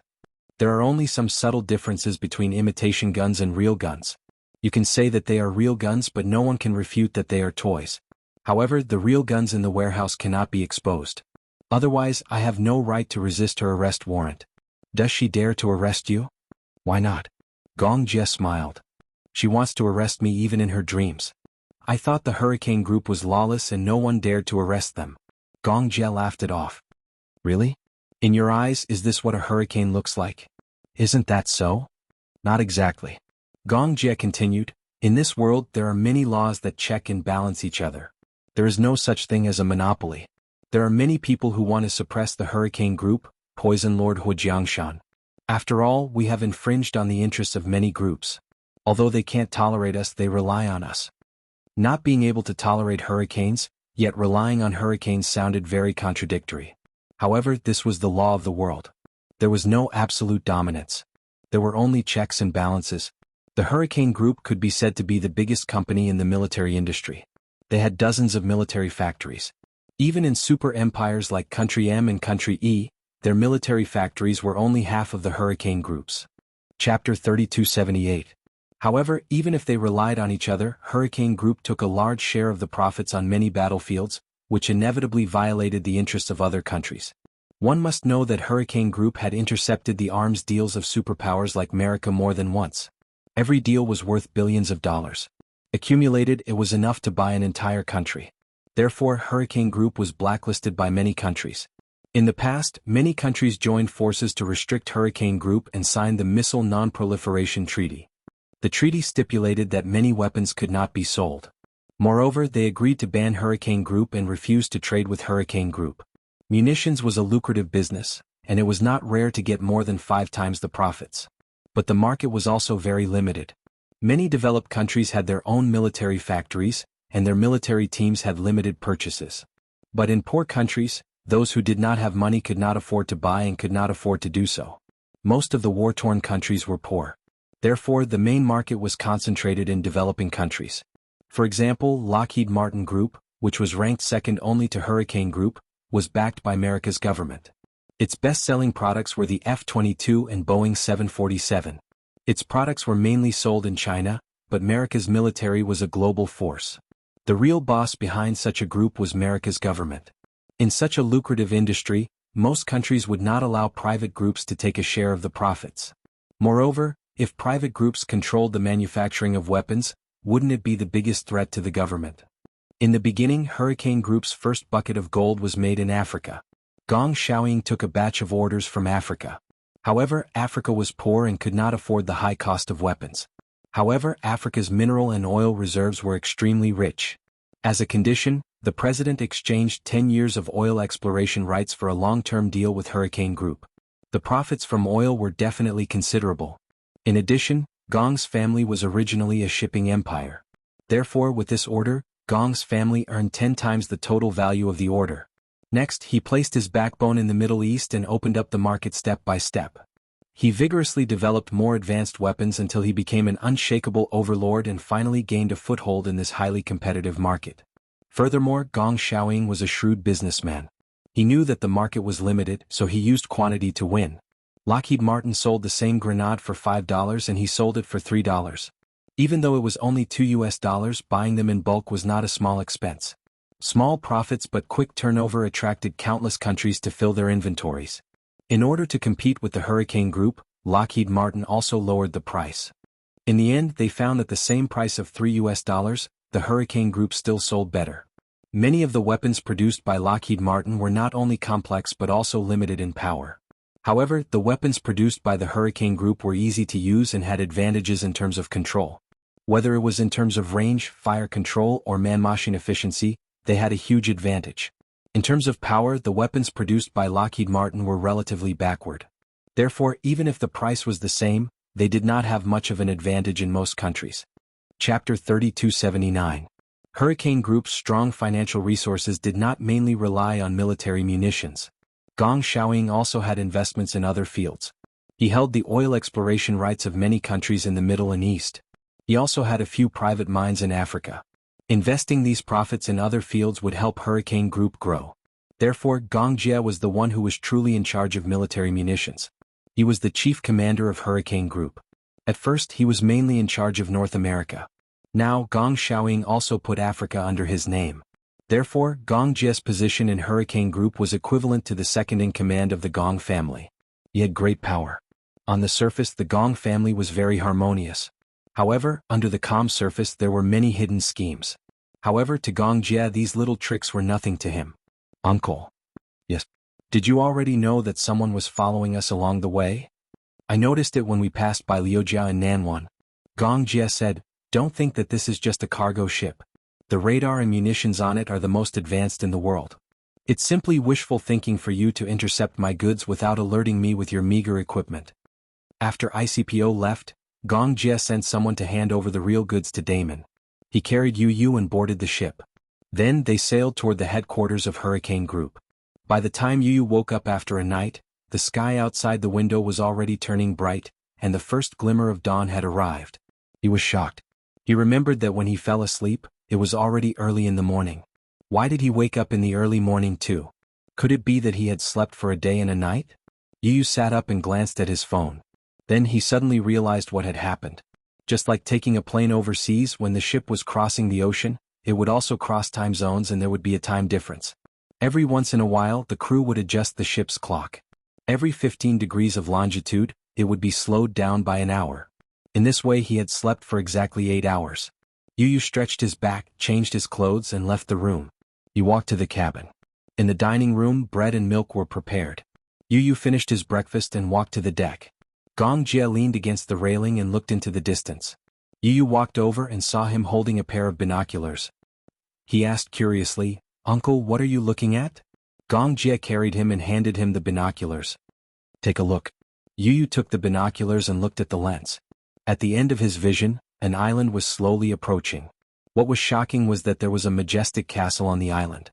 It was heavily guarded and had a domineering aura. The reason why it was said to be domineering was because the top of the castle was constantly emitting several red rays. In the next second, several helicopters slowly rose up and flew towards another island. That is the Gong family's castle. The castle. Although Yu had heard that Gong Xiaoying lived in the castle, when he saw it with his own eyes, the shock in his heart was indescribable. The castle was in the typical style of the Middle Ages. This Carl Castle was a castle built during the Renaissance period. The castle was cylindrical with a conical roof. In the castle there were 109 luxuriously decorated rooms, a mysterious tower, a hidden passage that was 390 meters long, an elegant greenhouse garden, and a charm garden that was 10 acres in size. Chapter 3280. Gong Xiaoying had spent a huge sum of money to buy this castle and moved it to this island together with the foundation. Moved it with the foundation? The cost of moving the castle is the same as the cost of buying it. After all, it's across 2 oceans. That's too scary, Yu spat. What an abominable capitalist. This is nothing. Gong Jie smiled and said meaningfully, the wealth that the Gong family has is definitely beyond your imagination. Yu's lips twitched. How rich? Gong Jie said, wealth that is hard to realize. Yu was speechless. Hard to realize? That was too scary. It was hard to imagine how tragic the consequences would be if Daddy became enemies with the Gong family. He couldn't help but worry. What if Gong Xiaoying, who was his grandfather, couldn't accept Daddy's words no matter what? He understood Gong Xiaoying's character. He was very stubborn. Although he was in a high position and couldn't forget his grandmother, he was so high-spirited when he was young. Such a man would be stubborn no matter what he did. If he insisted on not accepting Daddy, he couldn't persuade him. But he was more worried that Gong Xiaoying would use other means to deal with Daddy. Gong Jie looked at him thoughtfully. He knew what he was worried about. His large palm patted Yu's shoulder gently. Gong Jie squatted down and held his shoulder. He asked, if there really comes a day when your grandfather and Daddy are irreconcilable, which side will you stand on? I'll stand on whichever side Mommy stands on. Gong Jie smiled. If your mommy stands on your grandfather's side, will you stand on his side too? What about your daddy? Are you really not going to care about him? Yu blurted out instinctively, of course not. As soon as he said that, he realized what he had said. His face burned strangely for a while. He said awkwardly, I can't abandon Daddy. Mommy too. They were a family, an inseparable part of the family. Mommy would always be on Daddy's side, and he and Xiaoyichen would support Daddy unconditionally. Where is Uncle? Yu asked. If there comes a day when you're stuck in the middle, it'll be very difficult for you, right? Will you listen to him and deal with Daddy? Gong Jie frowned and suddenly got up. He leaned against the railing and said coldly, I won't do anything to make my sister sad. Never will. If it really came to that, even if he had to abandon the whole world, even if he had to turn his back on his father and become his enemy, he would still stand firmly in front of Yun Shishir and protect her. Before they were born, they were a part of each other. Even when they grew up, they were still very close. It wasn't that he had no feelings for his father. Although he had been separated from Yun Shishir for so long, in Gong Jie's heart, Yun Shishir and Mu Qingqing's position was irreplaceable. If that day really came, he would still stand by Yun Shishir's side. He had always been firm in his stance. No matter what, he couldn't change it. Uncle will definitely stand on Mommy's side. Yu said. But can Uncle really bear to leave the Gong family? After all, once he left the Gong family, Gong Jie would really have nothing left. I can. Chapter 3281. The cargo ship slowly docked at the port. Gong Jie got off the ship and saw Yu standing at the port, looking at the castle in the distance. He was hesitant to take a step forward. Perhaps he was a little nervous? In any case, when he set foot on this land, he did not know how to approach it. Gong Jie turned to look at him and saw him standing there motionless. He did not know whether to laugh or cry. What's wrong? Are you afraid of seeing your grandfather? Yu came back to his senses and smiled. Why not? Rumor has it that Gong Xiaoying is in a high position and his methods are ruthless. Even my grandfather should be afraid of such a prominent figure. You're afraid? Gong Jie did not think much of it. My little nephew is not afraid of anything. How can he be afraid of his grandfather? He walked over and hugged him. He scratched the bridge of his nose. Don't worry, it'll be fine. Yu finally revealed his worries. Uncle, if Grandpa really doesn't accept Daddy, what should we do? I'm still here. Gong Jie said, speaking of which, you haven't shown your face to the ITS special team yet. ITS was the abbreviation for Heaven's Eye. The Heaven's Eye project had a special team, including him. Almost all the top minds in the world were gathered in this team. They were geniuses who mastered cutting-edge scientific research and were elites in various fields. They were the treasures of the Hurricane Group. Yu had only interacted with them on the internet. The ones who left the deepest impression on him were the few chief designers in the special team. Are they also in the Hurricane Group? Of course. Other than you, all the members of the ITS team are stationed at the headquarters. Gong Jie said, I'll take you to meet them. Okay. The huge island was divided into 5 areas. Among them, the Gong family's residence was at the center. The other 4 areas were the medical center, the research center, the Hurricane Group's headquarters, and the Heaven's Eye Special Teams branch. The island was covered by an invisible and huge protective net. In addition to intercepting missiles, This protective net was also an invisible net. Even the most accurate radar would not be able to locate the place covered by the net. In addition, once an outsider invaded, the entire island would activate its defense mechanism. Although it was an island, it was not to be underestimated. It was once an important strategic fortress of M country. Now it was occupied by Hurricane and heavily guarded. No one could get close to it. It was about half an hour's drive away from the Special Task Forces branch. When the car stopped steadily in front of a magnificent building, Yu alighted from the car and stared at the magnificent building in front of him in astonishment. His eyes widened and his mouth agape. So impressive. Gong Jie saw his stunned look and suddenly felt that it was very cute. His interest was aroused and he ravaged his pink and tender little face. I like the way you look when you haven't seen the world.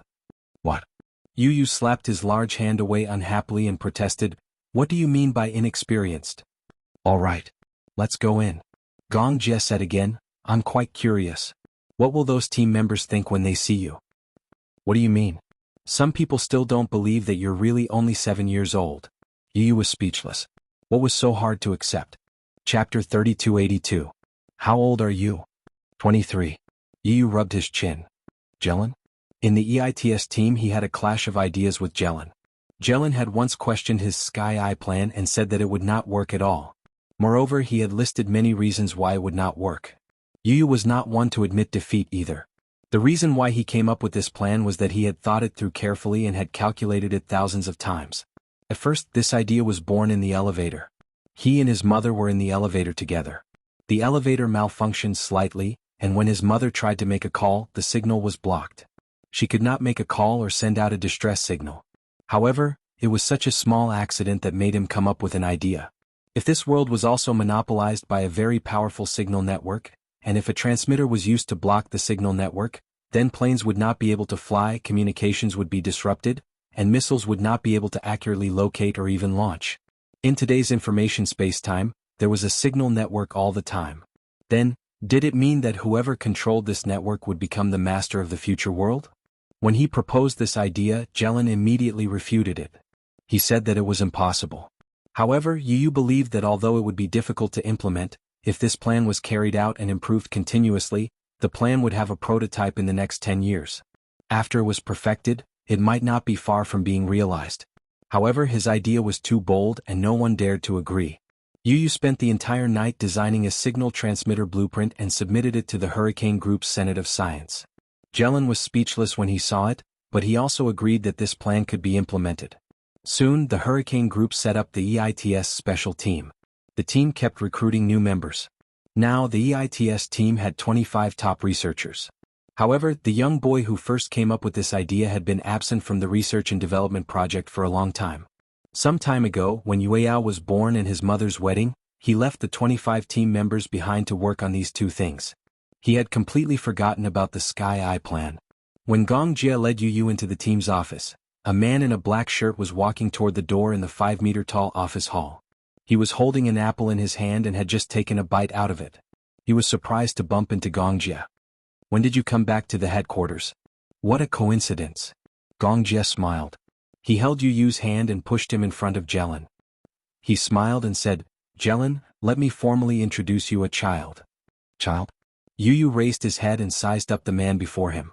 The man was tall and well-built, with deep-set eyes and brows. He was a typical handsome man of European descent. He had a head of beautiful golden hair, deep blue eyes and exquisite facial features. He was stunningly handsome. This man was Jelen? Glan took a bite of the apple and saw the little lad standing in front of him, looking at him curiously with wide eyes.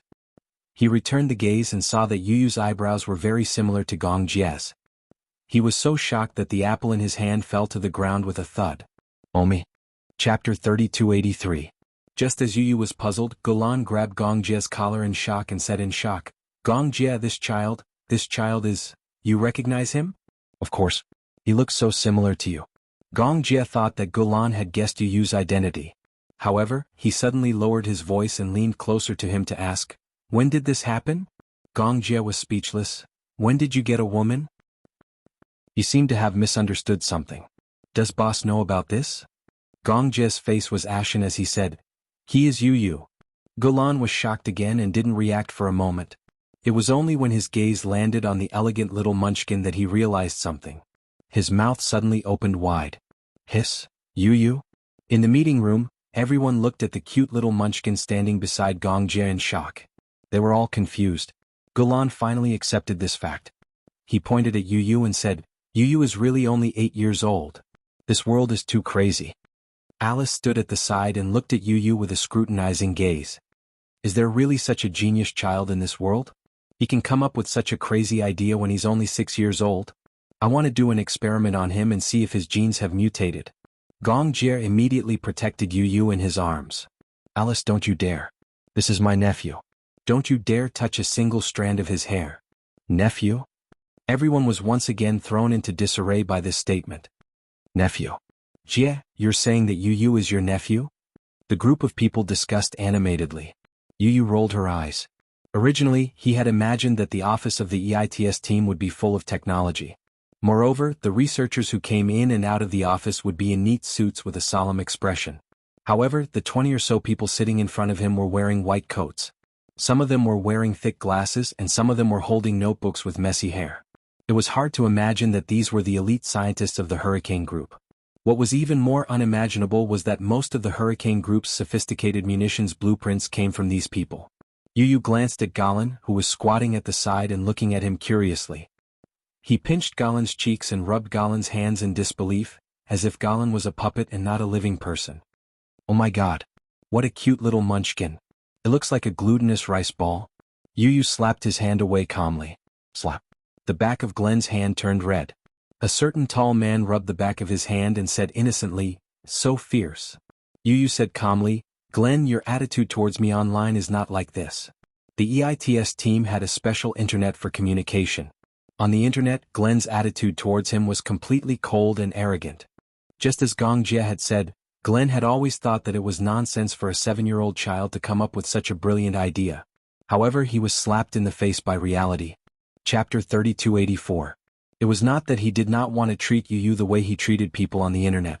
The main reason was that when they were on the internet, Yu's choice of words and tone was very much like a mature adult. However, when he saw the soft and cute little fellow standing in front of him, he found it difficult to communicate with him in the adult world, using the way adults communicated with each other. His first impression of him was too deeply ingrained. He was a child, an 8-year-old child.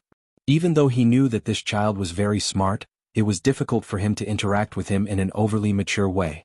Although this child had a cute and tender face and was wearing overalls, looking like a little gentleman, his expression was so mature. Between his eyebrows, there was no childishness that a child of his age should have. Instead, there was an extremely steady and imposing aura.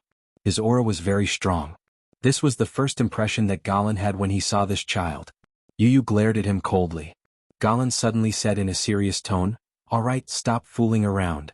Regaining his serious expression, he looked at Gong Jie and asked, "Did you have a safe trip back?"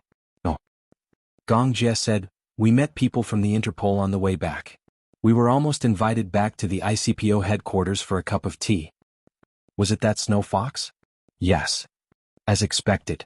Galan's face suddenly turned gloomy. "That woman is really like a ghost that won't go away." Gong Jie said expressionlessly, "Apart from her, all the members of the Alpha Squad that she served in were killed by my mercenary group. Naturally, she could not forget me and hated me to the core." "What happened in the end?" "She didn't have a search warrant and couldn't find any concrete evidence, so she went back." Galan smiled. "You must have discovered her tracks long ago, so you purposely set her up. The ICPO is in political turmoil now. Everyone wants to be the chief of police. The power is divided and the power is dispersed. Therefore, even if you invite me back to the headquarters, you can't do anything to me." Gong Jie looked at Alice. "Where's father?" "Boss?" "The boss left a while ago and hasn't returned yet." Gong Xiaoying had left a while ago because of Yun Shishir's wedding. He knew about Yun Shishir's wedding and was hesitating whether he should go or not. He did not tell anyone about this matter. One morning he led a team of mercenaries and left the island. Until now he still hadn't returned. "Not back yet?" Gong Jie was surprised and worried. Yu and Gong Jie looked at each other in surprise. He did not expect that Gong Xiaoying would not be on the island. He was no longer on the island. Where could he have gone? Gong Jie was a little worried. Because of his sister's wedding, his father seemed to have suffered a big blow. He didn't know where he went or if he was in any danger. Alice said, "Don't worry, the boss is fine. I received news yesterday that the boss went to the Middle East." Gong Jie was puzzled. What is he doing in the Middle East? During this period of time, there has been a lot of fighting in the Middle East. There's an order that needs to be negotiated. Galen continued, "Since you're not around, the boss went personally. In that case, when will he be back?" "I don't know. He didn't tell us the exact time, but I've already sent a team to protect him." "Jia, don't worry." Chapter 3285. At the same time. The Bahamas. Yun Shirshir was lying on a beach chair, basking in the sun leisurely. The climate in the Bahamas was warm. Here there was no autumn or winter. It was very warm all year round. Since she was here, she did not want to leave. Originally, the Bahamas was only the first stop of their honeymoon. Muyaja only planned to stay for 5 days. However, on the 5th day, Yun Shirshir had no intention of leaving, so he just let her be. After all, she was the main focus of this honeymoon. On the first day of their arrival in the Bahamas, Muyaja took her to try riding a white horse. On the second day, she woke up very early. Under Muyaja's special training, she finally learned how to ride a horse. However, the so-called learning was because Muyaja never left her side. She rode the horse while he held the reins and led her along the beach. Yun Shirshir was quite confident that she would definitely learn how to ride a horse. Even if he did not accompany her, she would be able to control it easily. However, would a certain man let her go? Therefore, when Yun Shirshir's 5th request to ride a horse alone was rejected, she was suddenly unhappy. "You're looking down on me? Do you think I'm very stupid? Is that why you're so worried about me?" "I'm worried that you'll fall." "How could I fall? I've already learned the little tricks you taught me." Yun Shirshir did not give up. "I also want to ride a horse for a round. Ever since I learned how to ride a horse, you've always been the one holding it. It's not fun at all." The man said, "If the horse starts to run, it will definitely lose control when it meets an inexperienced rider. If it falls and hits its head on the ground first, it won't be as simple as a broken leg or arm." Yun Shirshir stopped talking. On the 4th day, Yun Shirshir was addicted to diving again. Muyaja had a diving permit. He knew a little about photography, so he took some pictures while diving. Yun Shirshir saw them and yearned for them. It turned out that the underwater world was so fascinating. She had a yearning to explore all the unknown things. So she said she wanted to dive. Diving required a license before one could dive independently. However, if one did not have a license, one could also dive in a famous diving spot like the Bahamas. However, one would not be able to go that deep. There was a professional coach on the island. Yun Shirshir first learned simple breathing techniques and ear pressure balancing skills from the coach. Then she put on a diving suit and entered the water. Muyaja also changed into a diving suit, held her hand and dived into the water. Yun Shirshir had a deep impression of her first diving experience. The feeling of going into the water for the first time left a deep impression on him. Silence. It was as if the noisy world had suddenly quieted down. Other than the hissing sound of his breathing apparatus, he felt as if his entire body was floating in the water. This feeling was very strange. Originally, he was on land, and because of the gravitational pull, his center of gravity was very strong. It was also different from bungee jumping, where the feeling of falling into the air was unsettling. In the water, his entire body had lost its center and was floating. The heavy equipment on his back did not feel any weight underwater. He could not even feel the weight of his equipment. Chapter 3286. The resistance of the seawater was very strong, so it was impossible to be as agile as walking on land. It was Yun Shirshir's first time diving underwater. Such an unfamiliar environment and feeling would make one nervous. However, once one got used to it, one would find it very exciting. Moreover, there were many mysterious areas waiting for her to explore. The coach said, 70% of the Earth's surface is ocean, so if you master diving, you can set foot in places that most people can't reach in their lifetime. This was an indescribable sense of accomplishment. This area of water was not deep. 6 meters below, one could vaguely see the bottom of the sea. Muyaja held her hand and brought her to the bottom of the sea. What came into view was a large area of breathtakingly beautiful corals. Some were in the shape of embroidered balls, while others were in the shape of tree branches. They swayed along with the seawater, looking exceptionally beautiful. Schools of fish swam past in groups. She couldn't tell what kind of fish they were, but they were very beautiful. Everything was so magical. Even when they returned to the shore, she still felt unsatisfied. She wanted to play again but was not allowed. However, for a beginner, the first time in the water they couldn't stay in it for too long. Otherwise, their physical fitness wouldn't be able to keep up. Yun Shirshir suddenly realized in annoyance that in this world, what she understood, saw, and knew was still very little. In comparison, Muyaja was more knowledgeable and had seen this vast world. His rich experience was something that she could never hope to reach. At night after dinner, Yun Shirshir leaned on the balcony. From her angle, she could see the beautiful view of the sea at night. At night, the moonlight shone on the surface of the sea, making it sparkle. On the surface of the sea, some microorganisms floated on the surface, emitting a beautiful light like starlight. Muyaja hugged her from behind. He rested his chin on her shoulder and said softly, "What are you thinking about?" "I'm looking at the sea." Yun Shirshir sighed from the bottom of her heart. "It's so beautiful." She was a little obsessed with the scenery, but she didn't know that the man behind her was also obsessed with the scenery in front of him. His large palm gently reached into the hem of her robe, stirring up the fire. She grabbed his wrist, but he was dissatisfied with her interference and gripped her waist, forcing her to turn around and face him. A certain man snorted and asked unhappily, "Is the scenery that good?" "Of course." Yun Shirshir smiled and said, "Hubby, do you know? I've never seen such a beautiful sea view in my entire life." The beautiful scenery would really open one's mind and move one's heart. At the same time, they would sigh at the beauty of life and be able to see such beautiful scenery. Muyaja pressed his forehead against hers and gently pecked her lips. His gaze was affectionate as he said, "You've been playing like crazy these past 2 days. It's rare for the two of us to be alone. Moreover, it's rare for me to have the chance to see so many beautiful sceneries." Pausing for a moment, Yun Shirshir suddenly curled her lips and said, "I thought I might never see him again in this lifetime." Therefore she was even more grateful to Muyaja. She was grateful to this man for giving her a new life and allowing her to see such beautiful scenery again. "What nonsense are you saying?" Chapter 3287. His words undoubtedly made her heart flutter. She couldn't help but smile. "With you around, no matter where I go, it's a vast world." Her smile was really alluring and charming.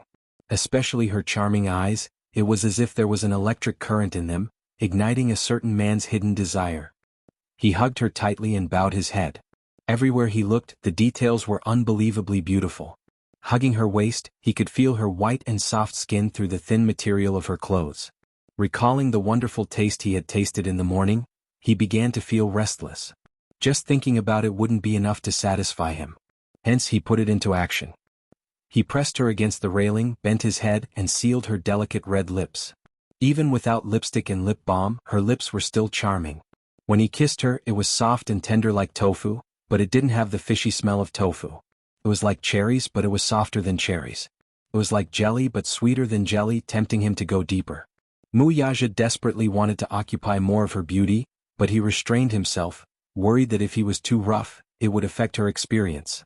After marriage, his awareness and sense of responsibility as a husband was awakening. In the past, he had always been the master of the world in bed. When he wanted to sink, only he had the right to stop and continue. Plus, he was so energetic. Sometimes, after doing it a few times, he still didn't want to stop. Hence, only when she couldn't bear the burden, he was willing to stop and stop. But now he knew how to consider her feelings. He desperately hoped that she would have a better experience in the midst of love. Therefore, she knew how to take his feelings into consideration. In this aspect, he was not as aggressive as before, rushing to attack a city and seize it by force as soon as his desire arose. Instead, he was much more patient, waiting for her emotions to stir before he went deeper into her body. Yun Shirshir pushed him and couldn't help but say coquettishly, I haven't showered yet." "Anyway, you have to shower later. Leave it with me." Yun Shirshir was angry and anxious, but she couldn't dissuade him, so she let him pick her up and press her on the bed. Under the warm wall lamp, the man lowered his head and gazed at her. The corners of his mouth curled up and his smile was extremely devilish. His handsome face was endowed with more and more depth by the dark night. Even now, when she looked at him, her mind was captivated by the devilish curve at the corner of his lips. She held his face and gently planted a kiss on his cheek. "I love you," she said softly. A certain man was finally satisfied. He clasped her waist with his big palm and hugged her. Using this position, he could occupy her even more deeply. 2 hours later, after the storm had ended, he hugged her in his arms and whispered sweet nothings to her. Even though her body was drenched in sweat, Yun Shirshir was too lazy to move. He wanted to carry her to take a bath, but she nestled in his arms and refused to move. His long black hair cascaded down his chest, accentuating his tan skin, making him look even more seductive. Yun Shirshir felt that just hugging him like this was enough to satisfy her. She heaved a long sigh of relief. While her limbs were weak, her heart was filled with happiness. Chapter 3288.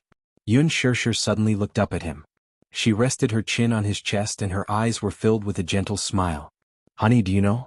These few days have been the happiest days of my life. There would always be different feelings of happiness in life. She used to think that having Yu and Xiao Chen was the happiest thing in her life. But in fact, for a woman, only being loved, respected, protected and taken care of by a man, that was true happiness. She was very lucky to have met him and received such happiness. Muyaja hugged her tightly, but he saw that she was thinking of something and frowning slightly. He didn't know what she was thinking about. What are you thinking about? I'm thinking, Yun Shirshir suddenly sighed. I'm thinking about my father. Muyaja responded but didn't say anything else. Yun Shirshir suddenly held his big hand uneasily and interlocked her fingers with his. She said worriedly, Aren't you worried that he will do something to you? Worried about what? Muyaja didn't think much of it. There's nothing to worry about. To him, the most important thing was not the Xingyu Financial Group, nor was it his billion-dollar wealth. It was his wife, his 2 sons and his cute little daughter. These 4 people were his reverse scale. If they touched them he would be angry. However, Gong Xiaoying wouldn't pose such a threat to him.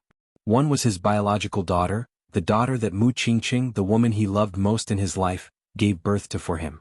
One was his granddaughter and the 2 little guys were also his grandsons. Even a vicious tiger wouldn't hurt its cubs. Moreover, he could see how eager Gong Xiaoying was to reunite with Yun Shirshir at the wedding that day. How could he do anything to hurt her? In that case he had nothing to worry about. He knew very well that if the Hurricane Group really wanted to deal with him, then the destruction of the huge Xingyu Financial Group was just a matter of time. However, he wasn't worried. Yun Shirshir, however, was worried sick. Even though Gong Xiaoying was her biological father, she had never spent a single day with such an intimate man. She didn't know what kind of personality this man had and what he would do in a fit of anger. She told herself that she would leave some leeway for this man, but if he did anything to hurt her family, she would never forgive him. I'm worried that he'll deal with you. After a pause, she continued, I don't know how he feels about me or how much he hates you, but I don't want him to hurt you. Some things won't happen just because you don't want them to. A stubborn man like him won't be appeased with just a few words from you. Yes. I know, Yun Shirshir continued, but I can do it. No matter what, I will stand by your side. No matter what happens, I will be with you. We'll never be apart. Yes. Muyaja smiled happily and held her hand tightly. No matter what, we'll never be apart. She chuckled softly, cupped his handsome face, and gently leaned forward to plant a soft and light kiss on his lips. Chapter 3289. It was said that a honeymoon was the most romantic trip in 2 people's lives. During the honeymoon, Yun Shirshir threw all her troubles to the back of her mind. She did not ask any more questions and focused on enjoying the romantic honeymoon trip. After leaving the Bahamas, 2 of them went to the Maldives to relive the sweetness of the seaside. Before they got married, they had gone to the Maldives for a vacation. However, the feeling of traveling before and after the wedding was different. During their honeymoon in the Maldives, it was as if the entire sky was pink. They chose a waterhouse, a 7-star hotel. When they opened their eyes, they could see the endless ocean through the floor-to-ceiling windows. The blue sky seemed to be connected to the green sea, and there was no end in sight. The waterhouse in the Maldives was a luxurious house located on the sea. Outside the floor-to-ceiling windows there was a balcony. There was a staircase on the balcony that led straight to the sea. They walked down the stairs and sat on the steps. Their feet landed gently in the sea.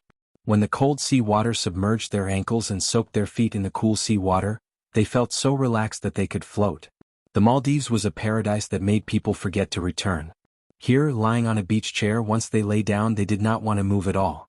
After leaving the Maldives, the 2 of them flew to Paris to experience the French romance. She had thought that Paris would be the last stop. However, when the plane landed, she looked at the unfamiliar country. For a moment, a certain man gave her quite a pleasant surprise. Santorini Island on the Aegean Sea was an island ring formed by a group of volcanoes. Santorini Island was the largest island in the ring, and it was also called Thera. This was the southernmost point of the Kizraz Islands. It was only 96 square kilometers and had a population of about 14,000 people, most of whom were Greeks. It was said that this was the most romantic place in the world. It was not a lie. Muyaja, How long are you planning for your honeymoon? Yun Shirshir did not know whether to laugh or cry. However, a certain man emphasized seriously, a wedding is a once-in-a-lifetime event. The same goes for a honeymoon. Why don't you take advantage of the honeymoon and enjoy the two of you more? As she listened, she was both touched and conflicted. She knew that this man had always wanted to make it up to her as much as he could. She also knew that this man was never good with words, but he had always done a lot for her. In the past, she didn't have much time. He also knew that in the future, the three children might not leave much time for the two of them. Therefore, he wanted to make it up to her as much as possible during their honeymoon. When the two of them ended their honeymoon trip, although they were reluctant to part, they were also worried about the three children, so they immediately returned. When she reached home, Yu was also home. He did not stay long in the hurricane group.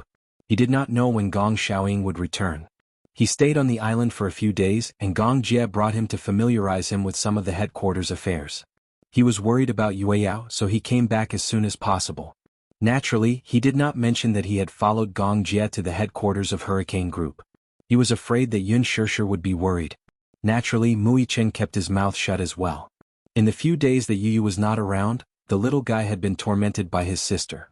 Chapter 3290. Everyone says that nannies nowadays are unreliable. Some nannies are irresponsible and even hit and scold the children. Not long ago, I heard that there was a fatal accident in a high-class condominium. A nanny threw her employer's child down from the balcony. The child stopped breathing on the spot. Apparently, because she coveted her employer's wealth, she stole a few valuable pieces of jewelry. The employer's wife found out, but she didn't call the police on account of their relationship as master and servant. Instead, she ordered the nanny to stop. In the end, not only was the nanny ungrateful, she even bore a grudge. She hated the fact that the mistress exposed her on the spot and lost face.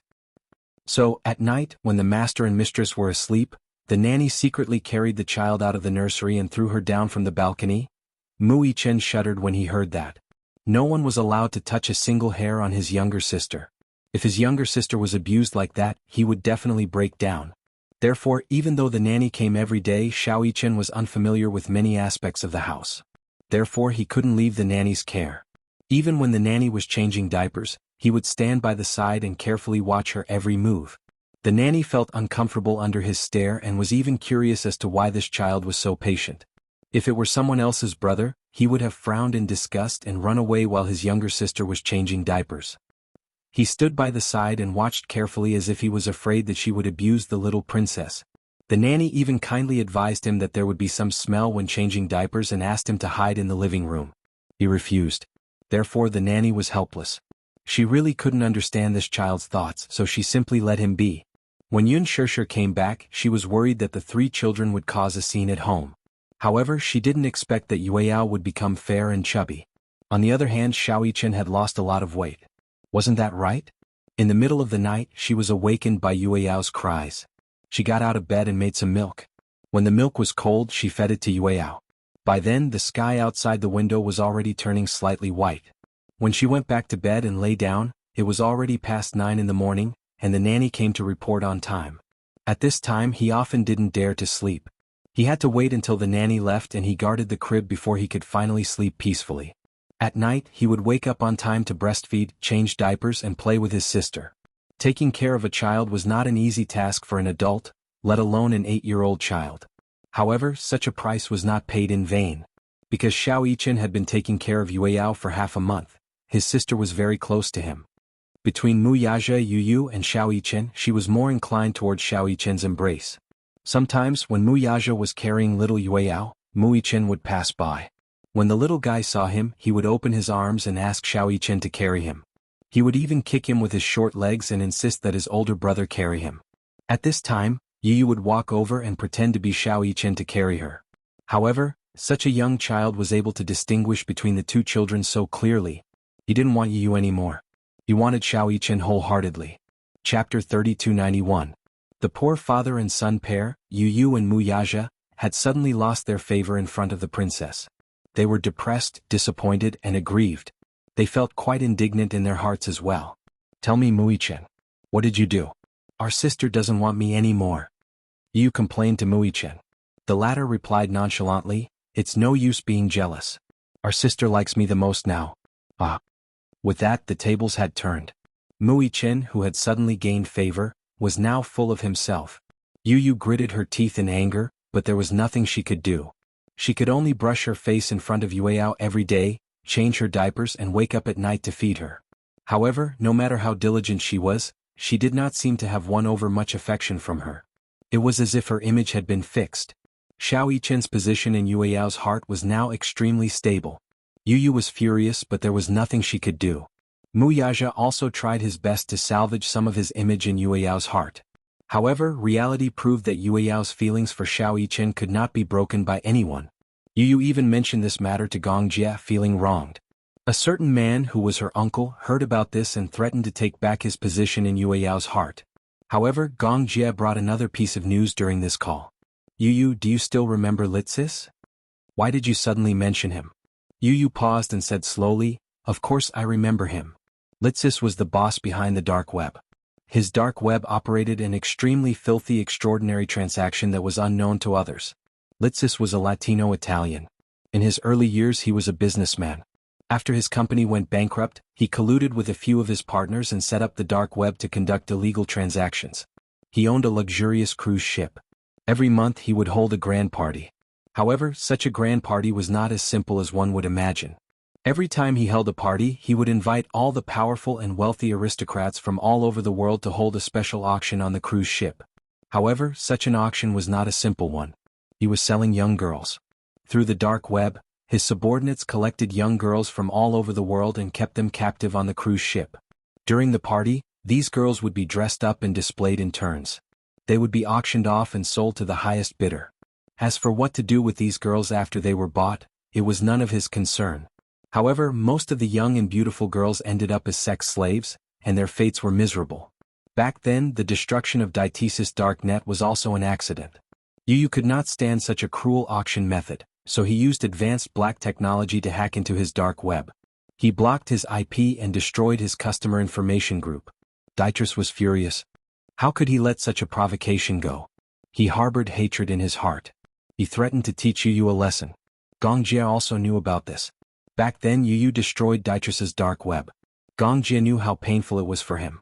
During this period of time, Daitis has been very restless. You have to be careful. I'm worried that he will take revenge on you and attack you. Don't worry. Yu Yu's mind was filled with things related to Yueyao. He could not hear anything else. Chapter 3292. A month later, Yun Shishir unexpectedly received an invitation to the National Drama Awards ceremony. The National Drama Awards ceremony was the most prestigious award ceremony in the domestic entertainment industry. To be able to win the highest honor, it meant a high popularity, a good reputation, and a broad national recognition. Popularity alone was far from enough. The previous Best Actress and Best Supporting Actress awards were all about popularity and capability. Even young actresses like Yang Mi and Lin Ji, who had good acting skills and popularity, could not gain much in such an award ceremony. In the past, the Best Actress award winners were all veteran actors in the entertainment industry. Most of the winners were older. These seniors had been in the entertainment industry for many years. Most of them came from professional backgrounds and had settled down in the industry for many years. They had many outstanding works and were extremely capable. Only those who were able to win such a prestigious award would be able to do so. This was the highest honor that many could only dream of. Therefore, when Yun Shishir received the invitation and learned that she had been nominated, she was a little surprised. According to the invitation of the organizing committee, her role as Qin Yuyen was nominated for Best Supporting Actress in the National Drama Awards ceremony. They hoped that she would be invited to attend the ceremony. Yun Shishir was inexplicably pleasantly surprised. She was surprised that her role was so popular. Qin Yuyen was a villain who was hated to the core. She did all kinds of evil and had a vicious heart. Usually she was not popular. Unexpectedly, she gained so much popularity on the internet. The netizens were deeply impressed by her superb acting skills. Nowadays, the netizens were very picky when they watched TV.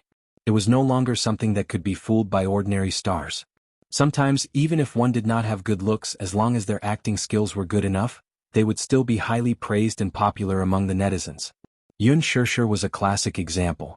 Her performance as Qin Yuyen was really bad. But because it left a deep impression on the audience and made them gnash their teeth in hatred, it showed how good her acting was. There were a total of 3 nominations. In the first round, the nominees were selected through the voting of the netizens. In the second round, the netizens also voted for the Best Supporting Actress on Weibo.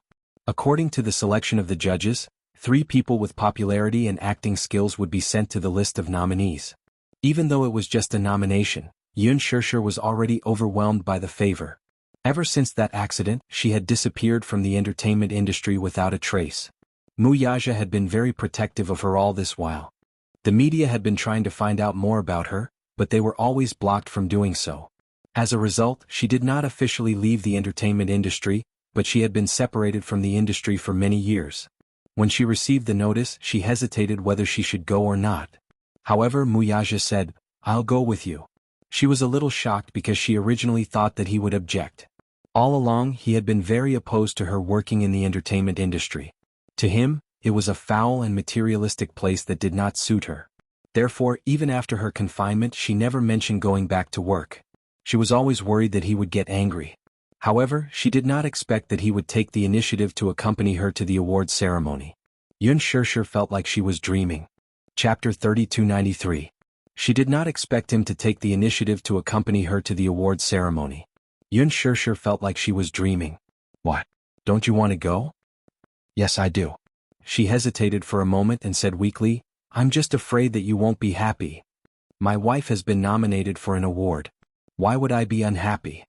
Muyaja did not think much of it and said, "Besides, acting is your hobby. In the future, if you want to return to the entertainment industry, it's not impossible. However, acting can't be your main business.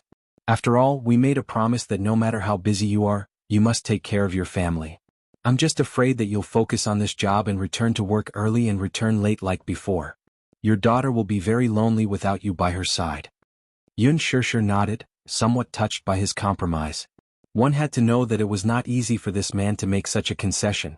What he said made sense. Although he agreed to let her return to acting, she had to wait until her daughter was older, at least 2 or 3 years old, before she could return to the entertainment industry. However, this so-called return was not to make it a career. As he said, if she liked it, it was not a bad idea to treat it as a hobby. Occasionally, she would take on a few scripts and strive for perfection. Filming 2 TV series a year or 1 TV series or 1 movie was already very good. She would be satisfied if she could pick good scripts and challenge different characters. Therefore, after receiving the invitation and discussing it with Muyaja, she replied to the organizer that she agreed to participate.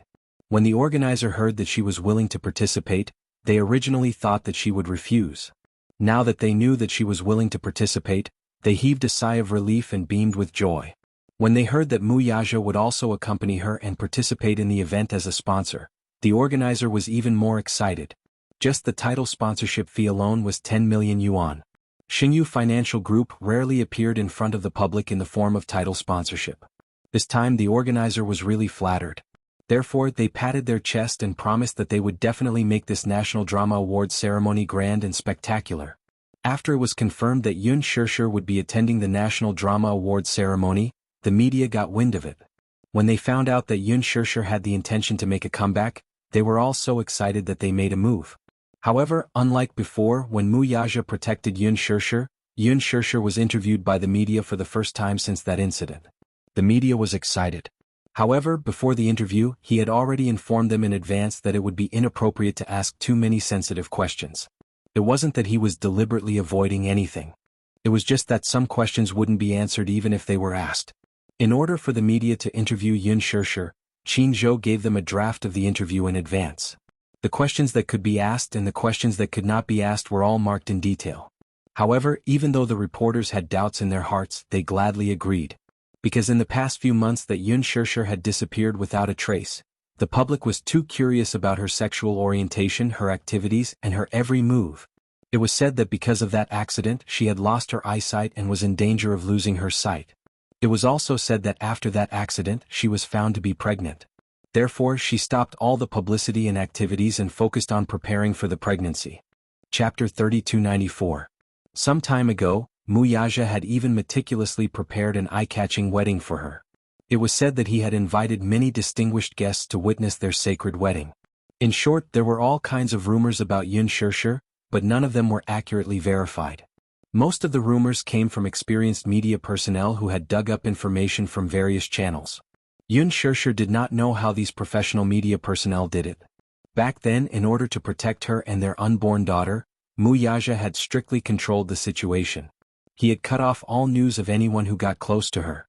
Even when their daughter was born, the reporters outside the hospital waited for 3 days and 3 nights, but they did not manage to get a single useful photo. He had protected her so well, but these media personnel still managed to get hold of some clues. During the interview, the reporters threw out sharp questions one after another. After all, she had been away from the public for a long time, and the public was too curious about her. During the interview, Yun Shishir walked into the dressing room. She was exhausted from being pestered by the reporters and sat in front of the dressing table. Mushi walked over from the side. Seeing her tired expression, she could not help but smile. "Are you tired?" "Emichim." "Shishir, does Chairman Mu agree to your comeback?" "As long as I don't get too tired and neglect my family because I'm busy with work, he won't have any objections." Mushi laughed. "Why did you decide to make a comeback?" "I didn't say that I've decided to officially make a comeback, but if there are any good scripts, I'll consider taking them. This interview is just to coincide with the National Drama Festival." After a pause, Yun Shishir continued, "If I can really win an award, it'll be considered as fulfilling a wish of mine." Mushi lowered her head and looked at her reflection in the mirror with a lonely gaze. These 2 days she seemed to be a little uneasy and absent-minded. When Yun Shishir passed the bag in her hand to her hand actually trembled. She seemed to have thought of something, and a trace of self-reproach appeared on her face. She blinked and tears fell. "What's wrong with you?" Yun Shishir couldn't help but worry when she saw this. She had a feeling that she was in a bad state recently. Inexplicably, he stared at her face in a daze for a long time. Otherwise he would not respond even after shouting for a long time. His mind was always wandering and no one knew what he was thinking. "Are you okay?" Yun Shishir said with concern. "I noticed that you've been absent-minded recently." She shook her head. "It's nothing. Don't worry. Are you feeling unwell? If you're not feeling well, I'll give you a day off." No. I'm just worried about the National Drama Festival. If something unexpected happens, it'll be over if you don't win the award. I thought it was something big." Yun Shishir said helplessly, "Just because of this? Actually, I'm quite confident about winning the award. You don't have to worry.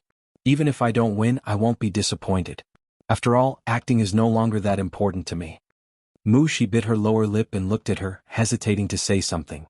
She really wanted to confess everything to her, but when she saw Yun Shishir looking at the mirror, she swallowed her words. After touching up her makeup, Yun Shishir returned to the interview room to continue the interview with another TV station. She sat in Yun Shishir's seat and clenched her fists as if she had made up her mind about something. Chapter 3295.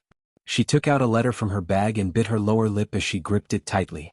At night, after the interview, Yun Shishir was about to remove her makeup when her assistant suddenly walked over and handed her a letter. Yun Shishir took it and lowered her head to look at it. It was an exquisitely made invitation. She could not help feeling curious and raised her head to ask, "What is this?" The assistant's expression was a little unnatural as she stammered, This is an invitation to the charity banquet." "What charity banquet?" Yun Shishir was confused. Her assistant explained, "Don't you know? This is an internationally renowned charity banquet. Many legendary figures will be attending." "Yes. I heard that many investors and producers will be there. Shishir, you must go. Who knows, you might be able to get a good film contract." As she said this, there was a complicated look in the assistant's eyes. Yun Shishir took it and saw that the date was the day after tomorrow. She did not seem to have any work to do the night after tomorrow. The venue for the charity banquet was a private cruise ship. Yun Shishir said, "Actually, I'm not interested in film contracts. Help me reject them." "Are you really not going?" The assistant suddenly thought of something and deliberately said, "You can use your things to bid for the charity banquet. The money from the auction will be used for charity. Who knows, it might be able to help little Yueyao."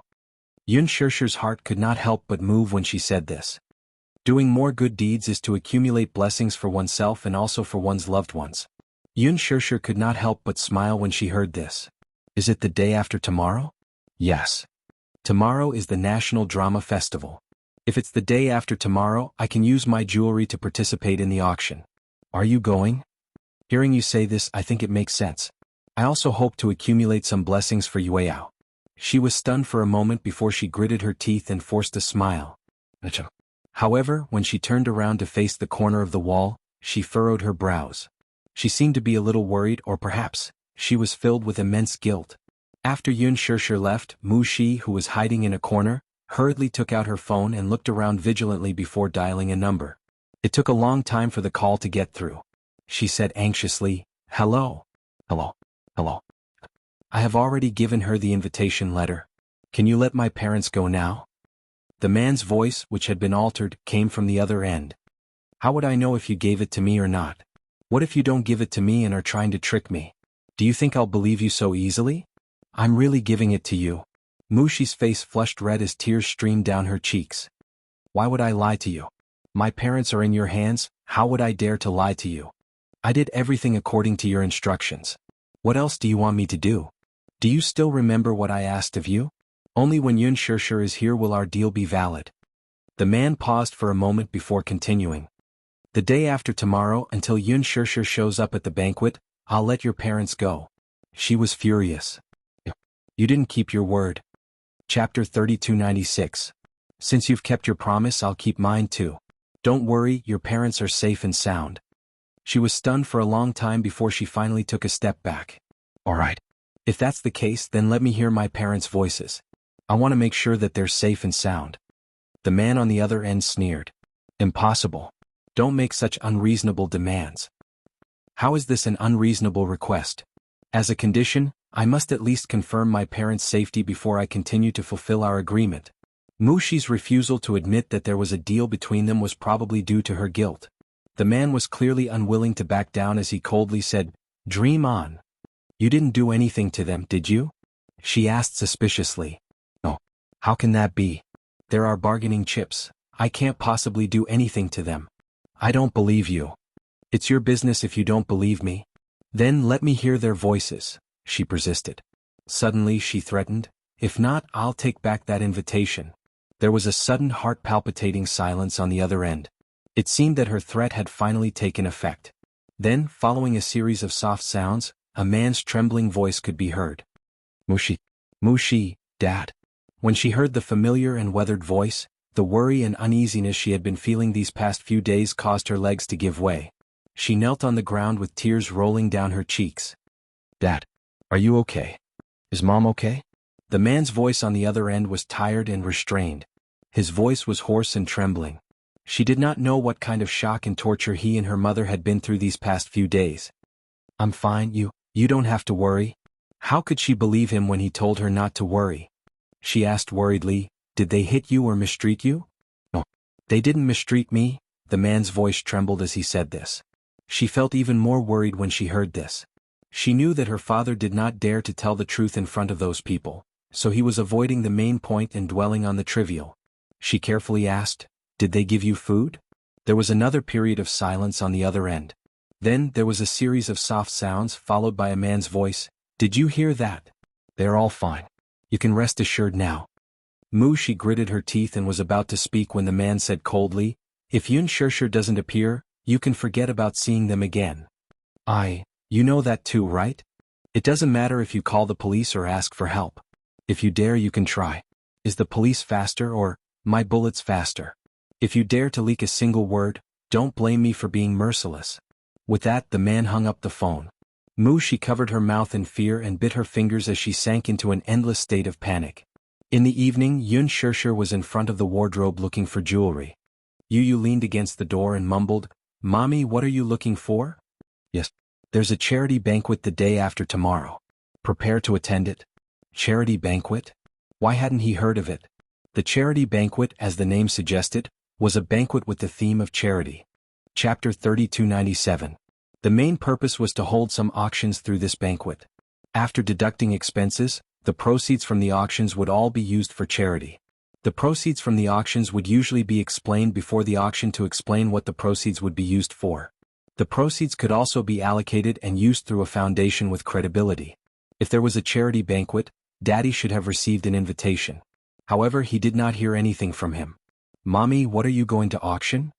"The first piece of jewelry to wear at the awards ceremony," Yun Shishir said. "Oh, Mommy is going all out." Yu narrowed his eyes and teased. "Of course." Yun Shishir opened a row of drawers in the cloakroom. There was a dazzling array of jewelry inside. She picked up a ruby necklace and smiled. Wear this necklace for the National Drama Awards ceremony. Then, when the charity banquet is held, we can auction this necklace. It will definitely fetch a good price. Mommy is so cunning. This necklace is worth more than 1,000,000 yuan.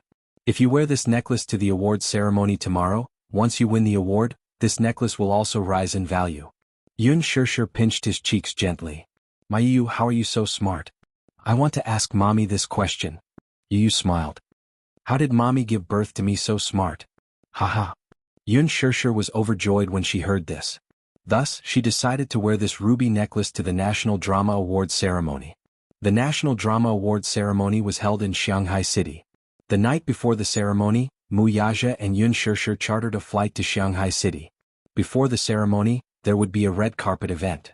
In order for his woman to appear on the stage of the ceremony, Mu Yaja specially hired a top styling team so that she could appear beautiful on the red carpet. However, after going through childbirth, confinement, and a sweet honeymoon, Yun Shishir seemed to have put on some weight. She was 165 meters tall. In the past, she only weighed a little more than 100 kilograms. Now she weighed 110 kilograms. Logically speaking, with such a tall stature, 110 kilograms wasn't a bad number. But for celebrities, managing their figure was one of the most important lessons. For celebrities, even if they gained half a kilogram, the difference was still huge. When she went to try on the evening gowns in the morning, there was a dress that Yun Shishir especially liked. In the end, she couldn't zip it up no matter how hard she tried. She took off the dress awkwardly, covered her face shyly, and smiled bitterly. In the past, wearing this dress would have been easy. However, after a honeymoon, a certain man fed her sausages, salads, steaks, and other sumptuous meals. She didn't dare to imagine what the media would say about her the next day if she appeared at the awards ceremony. He said that he had gained weight and that his figure was out of shape. Yun Shishir's heart ached just thinking about it. However, the good thing was that she had only gained a little more than 5 kilograms. Most of the weight was distributed on her thighs and hips. When she wore the dress, it wasn't that obvious. If the weight was on her face, she would be too ashamed to walk the red carpet. Chapter 3298. Even when she was preparing for pregnancy, her weight had shot up to 140 pounds, but her face was still very thin. What was even more fortunate was that many pregnant women would have stretch marks when they were pregnant. Only the heavens were kind to her and she didn't have stretch marks. After all, she was pregnant with the Yueyao. Her daughter felt sorry for her and didn't make her belly too big. In the end, after confirming the gown, Yun Shishir and Mu Yaja returned to the hotel. She collapsed on the bed and covered her face sadly. I want to lose weight. This was the 28th time she said this tonight. A certain man didn't know whether to laugh or cry. You're already married. Why are you still trying to lose weight? Yun Shishir said in all seriousness, I want to become beautiful. The man's lips curled into a smile. Pretty? Who are you trying to make beautiful for? For you to see. If it's for me to see, then it's not necessary. Even if your figure goes out of shape and you have a big belly, I won't mind. When Yun Shishir heard this, she covered his thin lips in a panic. Humph, don't say such things. It's inauspicious. What if it really comes true? Do you think I'm not fat enough? Inauspicious? Mu Yaja was amused by her words. What kind of words was that? He grabbed her wrist and moved her little hand away from his mouth. Raising his handsome eyebrows, he said, How is this inauspicious? It's not like I jinxed it. Whatever I say comes true. But what if I really get fat? It's just a honeymoon. How did I gain 5 pounds? How did I gain so much weight? It's okay. Mu Yaja kissed her fingertips. I don't mind. You don't mind, but I do. Yun Shishir pulled her hand away, turned around, and walked to the floor-to-ceiling window unhappily. She muttered to herself, It's easy for a certain someone to say that. If that day really comes and I really get that fat, who knows if a certain someone will dislike me. The floor-to-ceiling windows faced the sea. At night, under the reflection of the moonlight, the surface of the sea sparkled. The beautiful night scene made people calm down. Behind her, the man's aura closed in. He covered her from behind and pinned her down.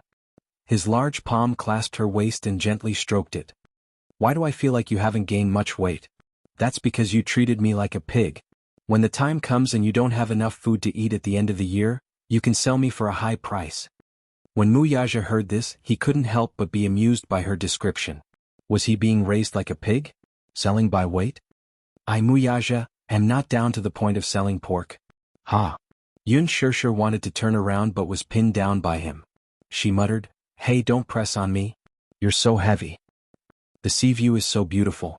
Haven't you always wanted to see the sea? As he said this, his large palm clasped her waist and lifted up a corner of her skirt. In the end, she was carried to the bed and had sex with him. Naturally, it was a matter of course. On the bed, a certain man instantly turned into a beast and swallowed her whole. However, that night, Wuxia knew how to control himself. After having sex with her once, he stopped and the two of them slept in each other's arms. Chapter 3299. The National Drama Festival was at night. On the red carpet, the stars were shining brightly. The Lincoln limousine was parked at the entrance of the venue. Yun Shirshir sat in the car and looked at the crowd in front of her. The spotlights were flashing continuously. It seemed like she had not seen such a scene in a long time. On the red carpet, the stars were shining brightly. The celebrities who had already arrived walked down the red carpet and were baptized by the spotlights. Finally, they left their signature on the autograph board. Yun Shirshir suddenly grabbed his hand nervously. Her palm was covered in a layer of cold sweat, obviously because she was nervous. He placed his hand on the back of hers and smiled at her. What's wrong? Are you nervous? There are so many people. After all, I haven't experienced such a scene in a long time. I'm not used to it for a while. Yun Shirshir lamented. I heard that the number of guests for this year's National Drama Festival is the highest in history. Moreover, there are many capable veteran actors. In the same batch of nominees as me, there's an outstanding veteran actor. I don't know if I'll still have a chance to win with her around. Don't be nervous. He was accompanying her. The moment the car door opened, the media rushed over like a tidal wave and raised their cameras. Before Yun Shirshir could get out of the car, she was blinded by the spotlights that came out of nowhere. It was too bright. For a moment, her world was as bright as day. Wuxia got out of the car first. Then he turned around and held her hand, helping her out of the car like a gentleman. The two of them were instantly surrounded by the media. Questions came one after another like a cannonball. The staff in charge of maintaining order at the scene immediately rushed over and separated the media from the reporters. Yun Shirshir and Wuxia were finally released. It was too crazy. It had been a long time since they had seen such a scary scene. Yun Shirshir and Wuxia walked down the red carpet and gradually got used to the spotlights. Yun Shirshir was also used to it. She smiled proudly and hooked her arm around Wuxia's arm. The couple, a handsome man and a beautiful woman, exuded their aura. It was not their first time appearing together in front of the media. However, this was the first time they were together after the wedding. Back then, when Wuxia had announced their relationship, many media outlets had been secretly criticizing them. There was no other reason other than the fact that they had hatched a conspiracy theory. They believed that the reason why the two of them got together was because they were using each other. Back then, Wuxia had just left the Mu Group. Even though he had founded the Xingyu Financial Group, his foundation was not very stable. Therefore, he needed a source of hype. In order to get listed, he naturally needed fame. Therefore, he made use of Yun Shirshir to hype up their relationship and bring attention to the company. As for Yun Shirshir, the media speculated that she was unscrupulous in order to marry into a rich family. She had already given birth to 2 sons, but she still did not hold a wedding. Even though Wuxia said that the two of them had already registered their marriage, the marriage certificate had not been posted yet. Who would believe it? Therefore, many people were not optimistic about this relationship. In a place like the entertainment industry, it was always the newcomers who were smiling and the old ones who were crying. It was not that there had never been an on-screen couple, but the more high-profile this love was, the faster it died. Back then, how high-profile were Wuxia and Yun Shirshir? They participated in the reality show and even gathered a large number of fans. The fans named them the good-looking couple, which meant that the couple was very good-looking. Chapter 3300. It meant that both husband and wife were very good-looking and had a pair of adorable sons. Even the pair of adorable babies were very good-looking. They were already so good-looking at such a young age. There was no doubt that when they grew up, they would be even more good-looking. In the end, the public display of affection was so high-profile that it even came to fruition. Many female celebrities who wanted to climb up the social ladder but still failed to do so. They were so jealous that their porcelain teeth were about to shatter. There was a female celebrity who was rather popular recently. The reason why she was popular was not because of her outstanding works, but because she and her rich boyfriend had been in a love marathon for 10 years and had given birth to a son and daughter. Now, her third child was in her stomach, but marrying into a rich family was still far away. Her boyfriend was born in a prestigious family in the capital. In his family, his mother was the head of the family and had the right to speak. No matter how much this female celebrity tried to please her boyfriend's mother and even addressed her as mother-in-law on Weibo, she still did not care about her. It was obvious that she looked down on female celebrities in the entertainment industry, especially those who wanted to curry favor with rich families. Her third child was a son. According to the rules, she should finally have a chance to marry into a rich family, right? In the end, after waiting for 10 years, her boyfriend's negotiation came. The children, including the unborn baby in her stomach, belonged to him. And a check of 200 million yuan was to be compensation. In other words, the Empress Dowager, at home, had given a strict order to not acknowledge her as a daughter-in-law. On the other hand, Yun Shishir was successful in both her love life and her career. She also had a pair of adorable sons and recently had a daughter. Could be said that it was a double blessing. Mu Yaja was famous in the industry for doting on his wife. Previously, when they were doing a reality show, another celebrity couple had participated in it. But it was easy to tell the difference between a fake love and a real love through the details. Even though that celebrity couple was lovey-dovey and throwing sugar in front of the camera, it could not compare to Mu Yaja's loving gaze in the behind-the-scenes video. He wasn't good with words and he wasn't like the other couple who always said sweet things. His love for her was reflected in every small detail. Loving her was as natural as if it was carved into his bones. She had also become a part of his life. As soon as the two appeared on the red carpet, they immediately became the center of attention. Yun Shishir was too popular. Even though she had been recuperating at home for a long time, her popularity did not decrease in the slightest. When they found out that she would be attending the National Drama Awards ceremony, many fans traveled thousands of miles to Shanghai City to wait at the venue. They wanted to see their goddess even if it was just a glimpse. When Yun Shishir and Mu Yaja appeared, the fans screamed excitedly. It was enough to shatter their eardrums. "Oh, Shishir. We love you." The attractive couple. Shishir's husband was here too. "Oh my god. Boss Mu is so handsome." Crazy screams like the waves rose and fell one after another. Yun Shishir held Mu Yaja's hand nervously. When she heard someone shouting "Boss Mu," she almost broke into laughter. "Did you hear that? Someone's calling you." Yun Shishir teased him on purpose. "I didn't expect your fans to be so crazy." Chapter 3301. Mu Yaja turned around and looked at the group of fans. With just one look, the crowd seemed to have exploded and screamed again. "Why do I feel that your fans are a lot crazier than mine? Don't tell me that these fans are all here for you." Yun Shishir was a little unhappy and said in a low voice. Mu Yaja didn't know whether to laugh or cry. Hearing her speak, he was full of jealousy. He said, "These are all your fans." Liar. Yun Shishir didn't believe him. She didn't know whether to laugh or cry as she said, "I clearly heard them calling your name." However, Mu Yaja said, "Because I'm your man, your fans love me and my dog." These words were very pleasing to her ears. Yun Shishir nodded happily and was very satisfied with his explanation. She held on to him as they walked to the front of the interview table and accepted a few simple interviews from the MC. The two of them walked to the front of the autograph board. Mu Yaja took the golden marker pen from the MC's hand and unscrewed the cap before passing it to her. It was only when she finished signing her name that he picked up the pen and signed his name. His flamboyant signature stuck closely to her signature and became the most eye-catching scene on the autograph board. There was a burst of excited screams from the fans. To them, this kind of sweet public display of affection was their favorite. When some celebrities showed their affection to each other, they felt that it was pretentious, as if they had received a script in advance. It was even more fake than acting. However, for people who truly loved each other, their eyes couldn't be deceived at all. The deep love in their eyes couldn't be hidden at all. When Yun Shishir was signing, Mu Yaja's gaze was fixed on her hand with a gentle smile. He was very focused. When he was signing, Yun Shishir tilted her head to look at him. Her eyes were filled with the adoration of a little woman and the special love of a wife for her husband. The entire venue was suddenly surrounded by pink love bubbles. The fans were so excited that they were shouting for them. "Attractive couple. Attractive couple. Attractive couple. Ah." Yun Shishir turned around and gracefully waved to her fans. However, as she turned around, she almost tripped on the steps beneath her feet. Mu Yaja hurriedly stretched out his hand to support her firmly, and only then did she manage to avoid falling. "Madam, be careful." Yun Shishir's lips twitched awkwardly. She secretly turned around and saw a camera frantically snapping shots in her direction. Mu Yaja immediately stepped forward to block her. He didn't do it deliberately, blocking her naturally.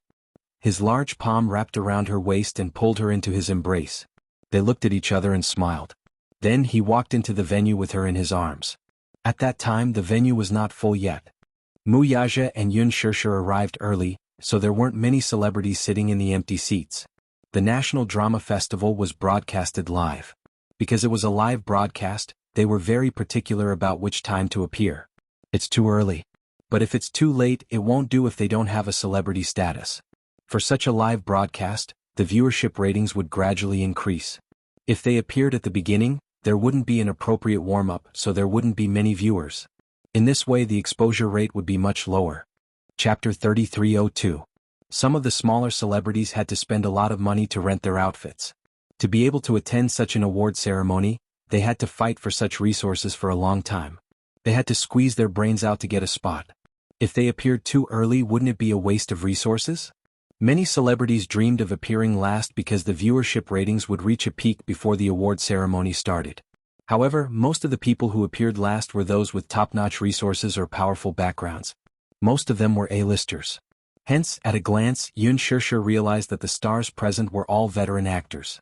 These veteran actors, who had been acting for most of their lives, did not care about whether they would appear on stage sooner or later. They also disdained to compete with the younger stars for such ostentatious things. Hence they arrived early. Out of courtesy, Yun Shishir went over to greet them one by one. Some of the veteran actors were seniors that she liked, so she respected them from the bottom of her heart. After the greetings, she returned to her seat and realized that the name tag beside her said Yang Mi, and Jun Imo was beside Mu Yaja. Her row was filled with Huanyu's artists. Not long after, Yang Mi and Li Jiuxin arrived. Li Jiuxin was Yang Mi's male companion. Yun Shishir noticed that the two of them were still very intimate even when they entered the venue. Li Jiuxin hugged her waist and looked at her with a gentle gaze that didn't seem like an ordinary friend's. Yang Mi was surprised to see Yun Shishir.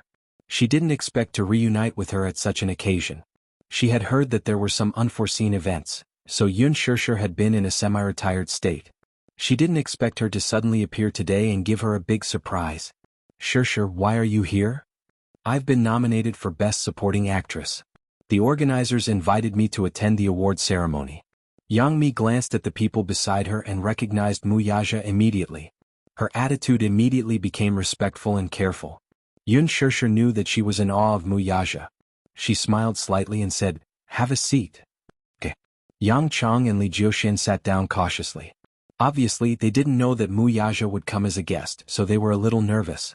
Yun Shishir said, "The organizers are so considerate to arrange for you and Jun Imo to be by my side. They know that we are close." When Yang Chang heard this, her nervousness eased a little. She smiled and felt warmth in her heart. She was a little older now, so she was no longer as headstrong as when she first debuted. After many years in the entertainment industry, her personality had also been tempered. She said, "Shishir, I really envy you. Look at you, how happy are you now? Kind people can also become very lucky. The heavens are really looking after you." Yun Shishir glanced at her, then at Li Jiuxin, who was sitting beside her, and suddenly asked, "Are you two dating?" Yang Chang's expression froze and she immediately became embarrassed. Beside her, Li Jiuxin also became uneasy, but he didn't immediately deny it. Instead, he glanced at Yang Chang as if he was following her advice. "Shishir, how did you know?" She was indeed dating Li Jiuxin.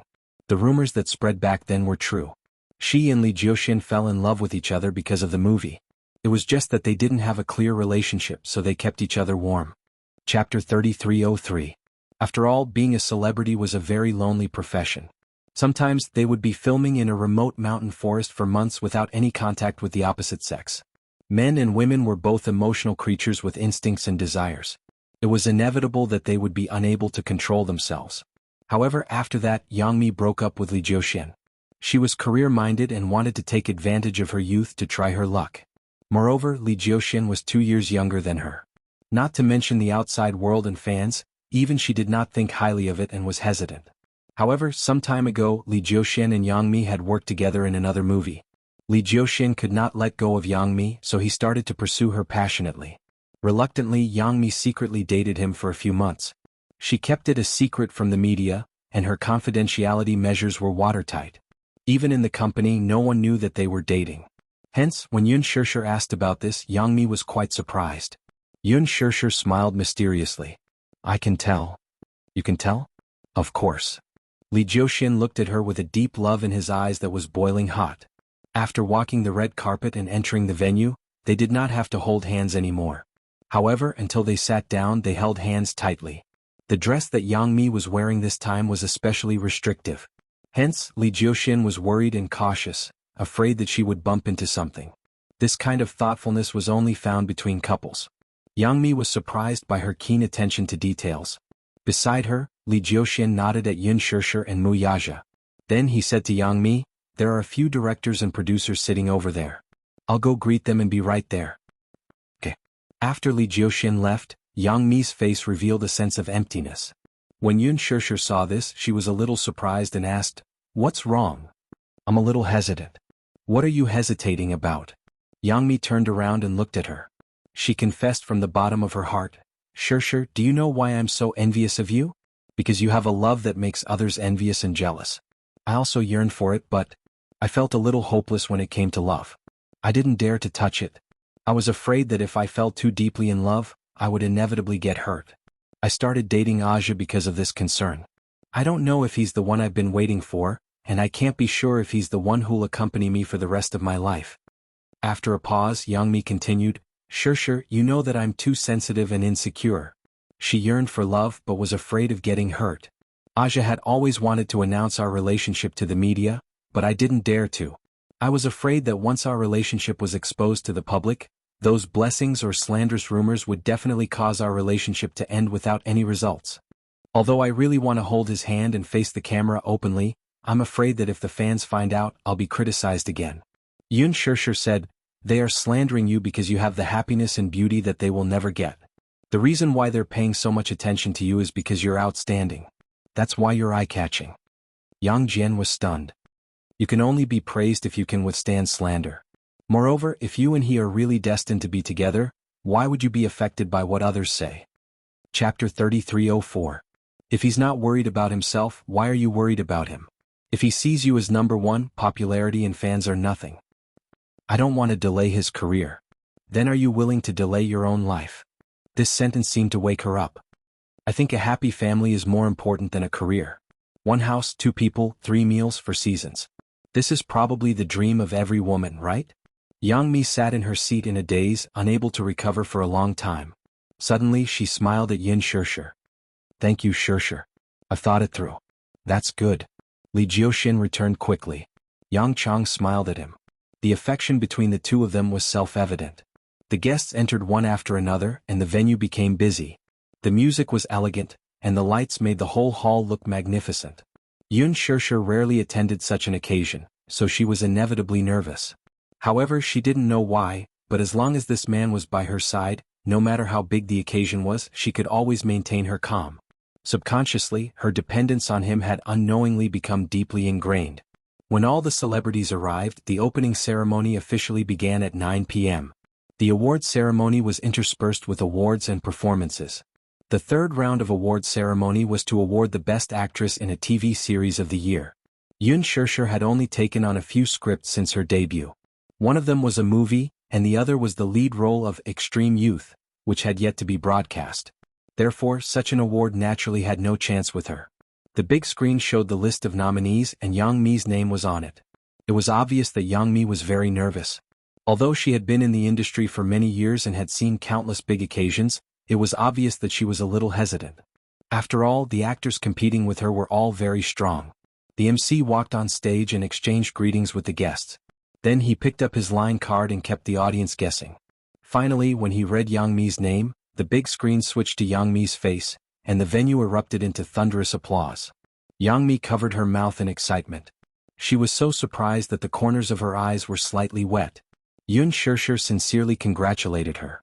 Beside her, Li Jiuxian looked at her with relief and hugged her. "Yang Mi, congratulations." The celebrities sitting in front and behind her also congratulated her. Hearing this, Yang Mi clasped her hands together and pressed them against her lips to express her gratitude to those who congratulated her. Amidst the thunderous applause, she carefully lifted her skirt and walked onto the stage. On the big screen, she stood in front of the podium with tears in her eyes and hugged the guest presenter. After receiving the trophy, Yang Mi turned to look at the audience and revealed a beautiful smile. "Thank you all for your love. First of all, I'm terrified to be able to stand here today. Therefore there are many seniors with superb acting skills sitting here. I'm very encouraged to be able to win an award."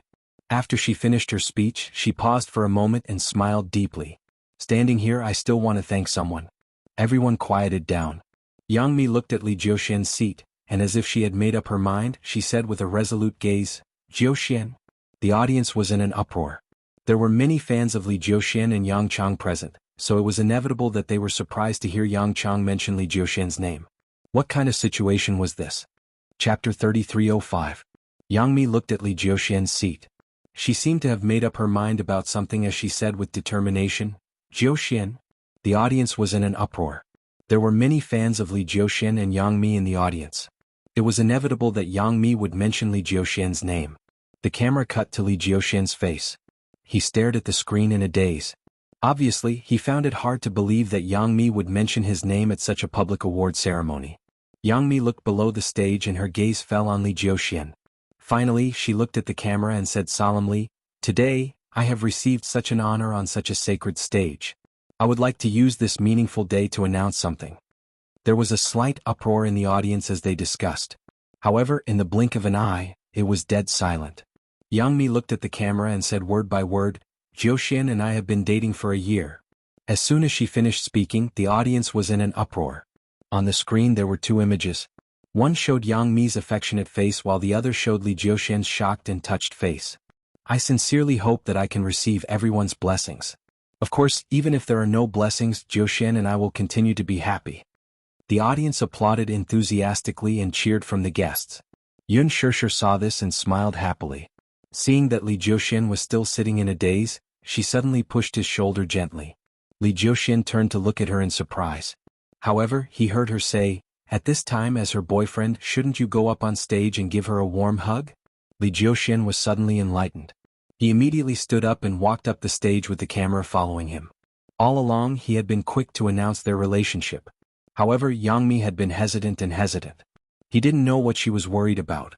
He had wondered if she didn't think highly of their future or if she valued fame and fortune too much. She felt that announcing their relationship would affect her career. After all, although Li Jiuxian's status wasn't as high as hers, he was still a popular idol of the new generation. He did not mention this matter again. After all, he did not want her to think that he was with her for her resources. Li Jiuxian's manager also knew about their relationship.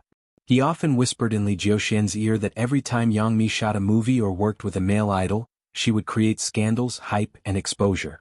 If her relationship was exposed, it would mean that she would not be able to have any scandals with other male celebrities in the future. She was with him only because she felt lonely and needed a man like him. However, Li Jiuxian deeply believed in her feelings for him. Therefore, no matter what others said, he was still very persistent. However, he had not expected that she would give him such a surprise at today's awards ceremony. Under Yang Qiai's gentle gaze, he quickly walked onto the stage and gave her a gentle hug. The whole place was in an uproar. Witnessing this rather meaningful confession with their own eyes, everyone was stirred up. Yang Chang. Jiuxian. Yang Chang. Jiuxian. Chapter 3306. Yang Mi kissed him back and hugged his back. When she closed her eyes, tears fell from the corners of her eyes. "Actually, I've been hesitating about whether to announce our relationship. Jiuxian and I have been dating for so long and we've accepted each other. We want to hold hands for the rest of our lives and continue dating.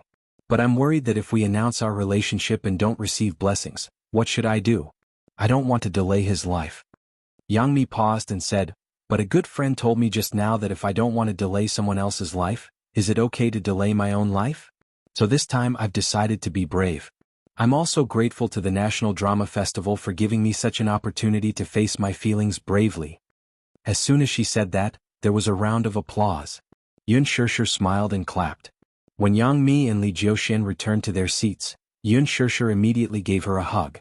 Yang Mi hugged her back gratefully and thanked her sincerely. Sure, thank you." If she hadn't said that to wake her up, she probably wouldn't have had such impulse and courage until a long time later. Sure, I wish you happiness too." Yang Mi returned to her seat. Yun Shishir was in a daze and seemed to be deep in thought. When she first met Yang Mi, she didn't have a good impression of her. At Huanyu's annual cocktail party, her arrogance and unfriendliness gave her a taste of the hostility and unfriendliness of the entertainment industry. However, after interacting with her, she realized that Yang Mi wasn't a bad person. She was just a little selfish. The glory she had made her arrogant and unavoidably arrogant. But weren't humans selfish too? Instinctively, they resisted outsiders and guarded against them. She had been in the industry for many years and had some dark history, such as the unspoken rules and throwing herself at an investor. But now, after many years of settling down, Yang Mi's temper had been tempered and she was no longer as arrogant and despotic as before. Even when she was in confinement after giving birth, Yang Mi often came to visit and asked about her well-being. The most touching thing in life was to turn hostility into friendship. Yun Shirshir was sincerely happy for her. Next, we will be presenting the Best Supporting Actress of the Year. Please look at the big screen. As soon as Yun Shirshir's photo was shown on the screen and in the slideshow, the audience immediately went into an uproar. Many celebrities arrived a little late, so they did not see Yun Shirshir on the red carpet. Therefore, when they saw the photo on the big screen, they were inevitably surprised. Didn't Yun Shirshir disappear for a long time? Was she also at the award ceremony? Some time ago, Yun Shirshir's Lethal Beauty was replayed for the second time, and the ratings were still at the top. Many netizens left messages for Yun Shirshir to watch it again. Even though the rebroadcast was not scheduled for prime time, but at 10 p.m., there were still many people waiting in front of the TV on time to watch it. The popularity of the ratings increased the value of many of the main actors. This time, because of Qin Chengle's role in Lethal Beauty, Lin Ji became popular again. She was nominated for Best Actress, but she lost to Yang Mi. However, she didn't lose out. After all, with Lethal Beauty, Lin Ji's status was stabilized. Even her endorsement fees doubled. Lin Ji laughed even in her dreams. The MC returned to the front of the stage and picked up the card, but pretended to be mysterious. I think I saw a face on the screen that I haven't seen in a long time. Chapter 3307. There was a lot of discussion below the stage. Yun Shirshir heard people whispering in the back row. Yun Shirshir is here too? Why is her name in the nomination list? I heard that her popularity in the online voting is too high and she crushed the other candidates. But hasn't Yun Shirshir disappeared for a long time? She wasn't in the voting list at the beginning. Many enthusiastic netizens left comments below and their voices were very loud. Only then did the organizers put her name in. In the end, she took the lead in the voting overnight. If she still doesn't get nominated, the audience will definitely suspect that there's something shady going on, right? But what's the difference between Yun Shirshir's current state and retirement?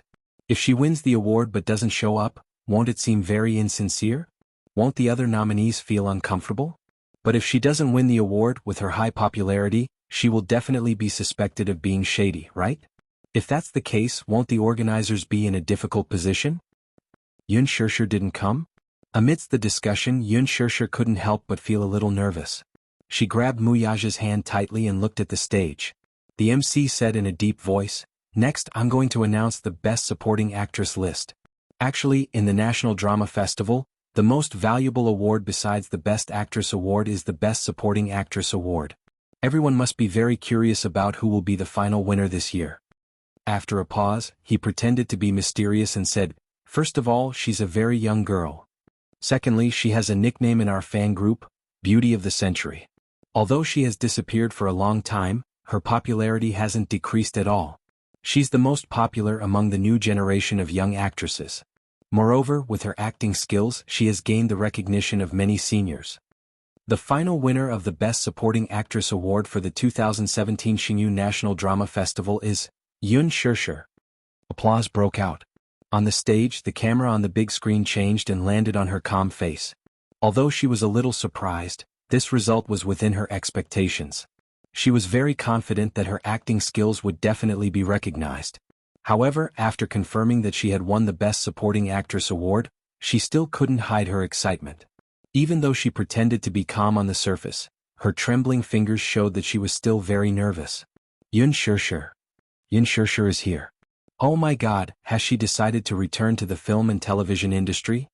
Impossible. The scene once again shifted to the man beside her. The audience was in an uproar. They had never thought that Muyaja would be there in person. It was said that the Xinyu Financial Group had invested heavily in the sponsorship of the National Drama Festival. However, no one doubted that Yun Shirshir's award had anything to do with the sponsorship of the Xinyu Financial Group. This was the charm of acting. She had used her acting skills to convince the audience and the judges. She had won this award, which was what everyone expected and deserved. Let's welcome our beauty of the century, Ms. Yun Shirshir, to the stage to receive the award. Yun Shirshir stood up slowly. Yang Mi, who was sitting beside her, immediately stood up and gave her sincere blessings and a gentle hug. Li Jiuxian also gave her a hug. Yun Shirshir lifted the hem of her dress and walked gracefully onto the stage. She took the trophy from the guest presenter and smiled shyly. Chapter 3308. The host smiled mysteriously and said, I heard that Yun Shirshir is not alone today. There was a commotion below the stage. On the big screen, the camera suddenly switched to Mu Yaja's face. When the latter saw his face suddenly appear on the screen, he raised his eyebrows in surprise and looked around. He was actually looking for the camera seriously. His small action was extremely cute in the eyes of everyone. The audience laughed knowingly. The fans were excited. They stood up, raised their light boards and shouted in support. Boss! Boss! The attractive couple! The attractive couple! Mu Yaja and Yun Shirshir were known as the attractive couple, and the fans affectionately called Mu Yaja boss. The reason was that Mu Yaja was the president of Xingyu Financial Group, the big boss. Therefore they all gave Mu Yaja such a nickname. The host said enthusiastically, let's applaud a little more. Let's invite the CEO of Xingyu Financial Group to the stage, okay? The applause was extremely intense. Mu Yaja widened his eyes in shock. He was a little surprised and hesitated whether he should go on stage or not. Yun Shirshir took the microphone and pretended to be concise and ordered, come up. Mu Yaja immediately stopped smiling, stood up from his seat and walked onto the stage. When the host saw this, it took him a long time to react. When Mu Yaja walked to the front of the stage, Ling Ren's height suddenly dwarfed him. He suddenly stood a little further away and said awkwardly, it's not scary to be on the same stage, but it's awkward to be shorter. Ah. There was laughter below the stage. Facing the camera, Mu Yaja appeared very calm. He naturally hugged Yun Shirshir and smiled without saying a word. The host teased again, Mr. Mu, I saw you looking around below the stage just now. What were you looking for? Mu Yaja's lips curled into a bashful smile. Yun Shirshir immediately chimed in. He's probably looking for a camera. How cute. The host continued, but when CEO Mu went on stage just now, he looked like a young daughter-in-law. Shirshir, who has the final say at home between you and Chairman Mu? I have the final say. She has the final say. The two of them spoke almost in unison. Pink bubbles suddenly floated in the air as the audience cheered. Among the celebrities present, there were quite a number of single people who could no longer keep their composure. This was clearly a public display of affection. That was too much. The host also smiled and said, since they said it in unison, it looks like it's true. I remember I saw in a news article that CEO Mu appeared on camera at a financial conference. He clearly had the demeanor of a domineering CEO. Why does it feel like he's a henpecked husband when he's beside Shirshir? Mu Yaja started to lose his cool and protested, no. Then let me ask you. The host asked, who has the final say at home? Mu Yaja said honestly, Madam has the final say. The host beamed and asked again, then who has the highest status? A certain big boss was obviously being led into a ditch, but he didn't realize it and still answered obediently, Madam has the highest status. Yun Shirshir covered her mouth and snickered. She felt that Mu Yaja was really too cute. The host asked again, who's in charge of earning money and who's in charge of spending money? Big Boss Mu said again, I'm in charge of earning money and Madam is in charge of spending money. Chapter 3309. The MC replied, oh. She smiled and shook her head. Then she turned around and asked the audience, do you think someone like him is considered a slave to his wife? The audience cheered, yes. The MC asked Yun Shirshir again, Shirshir. Yeah. Was what Mr. Mu said just now true? Are you basically in charge at home now? Yun Shirshir said reservedly, basically, I'm in charge of the small things and he's in charge of the big things. Mu Yaja added quietly, there doesn't seem to be any big issues at home. When Yun Shirshir heard this, she broke into laughter. The MC pressed on and asked, then do you have a higher status in your family? A little, but just a little. In our family now, the one with the highest status is still the little princess. The little princess. The MC widened her eyes exaggeratedly and exclaimed, I haven't heard about it. When did you have a daughter? She's already 7 months old. 7 months. She's going to turn 1 soon. However, I think that Shirshir has never exposed her daughter in front of the cameras to protect her. It's said that once a woman becomes a mother, she will gain the charm that only mothers have. I think our Shirshir is a little different from before. Yun Shirshir smiled. What's the difference?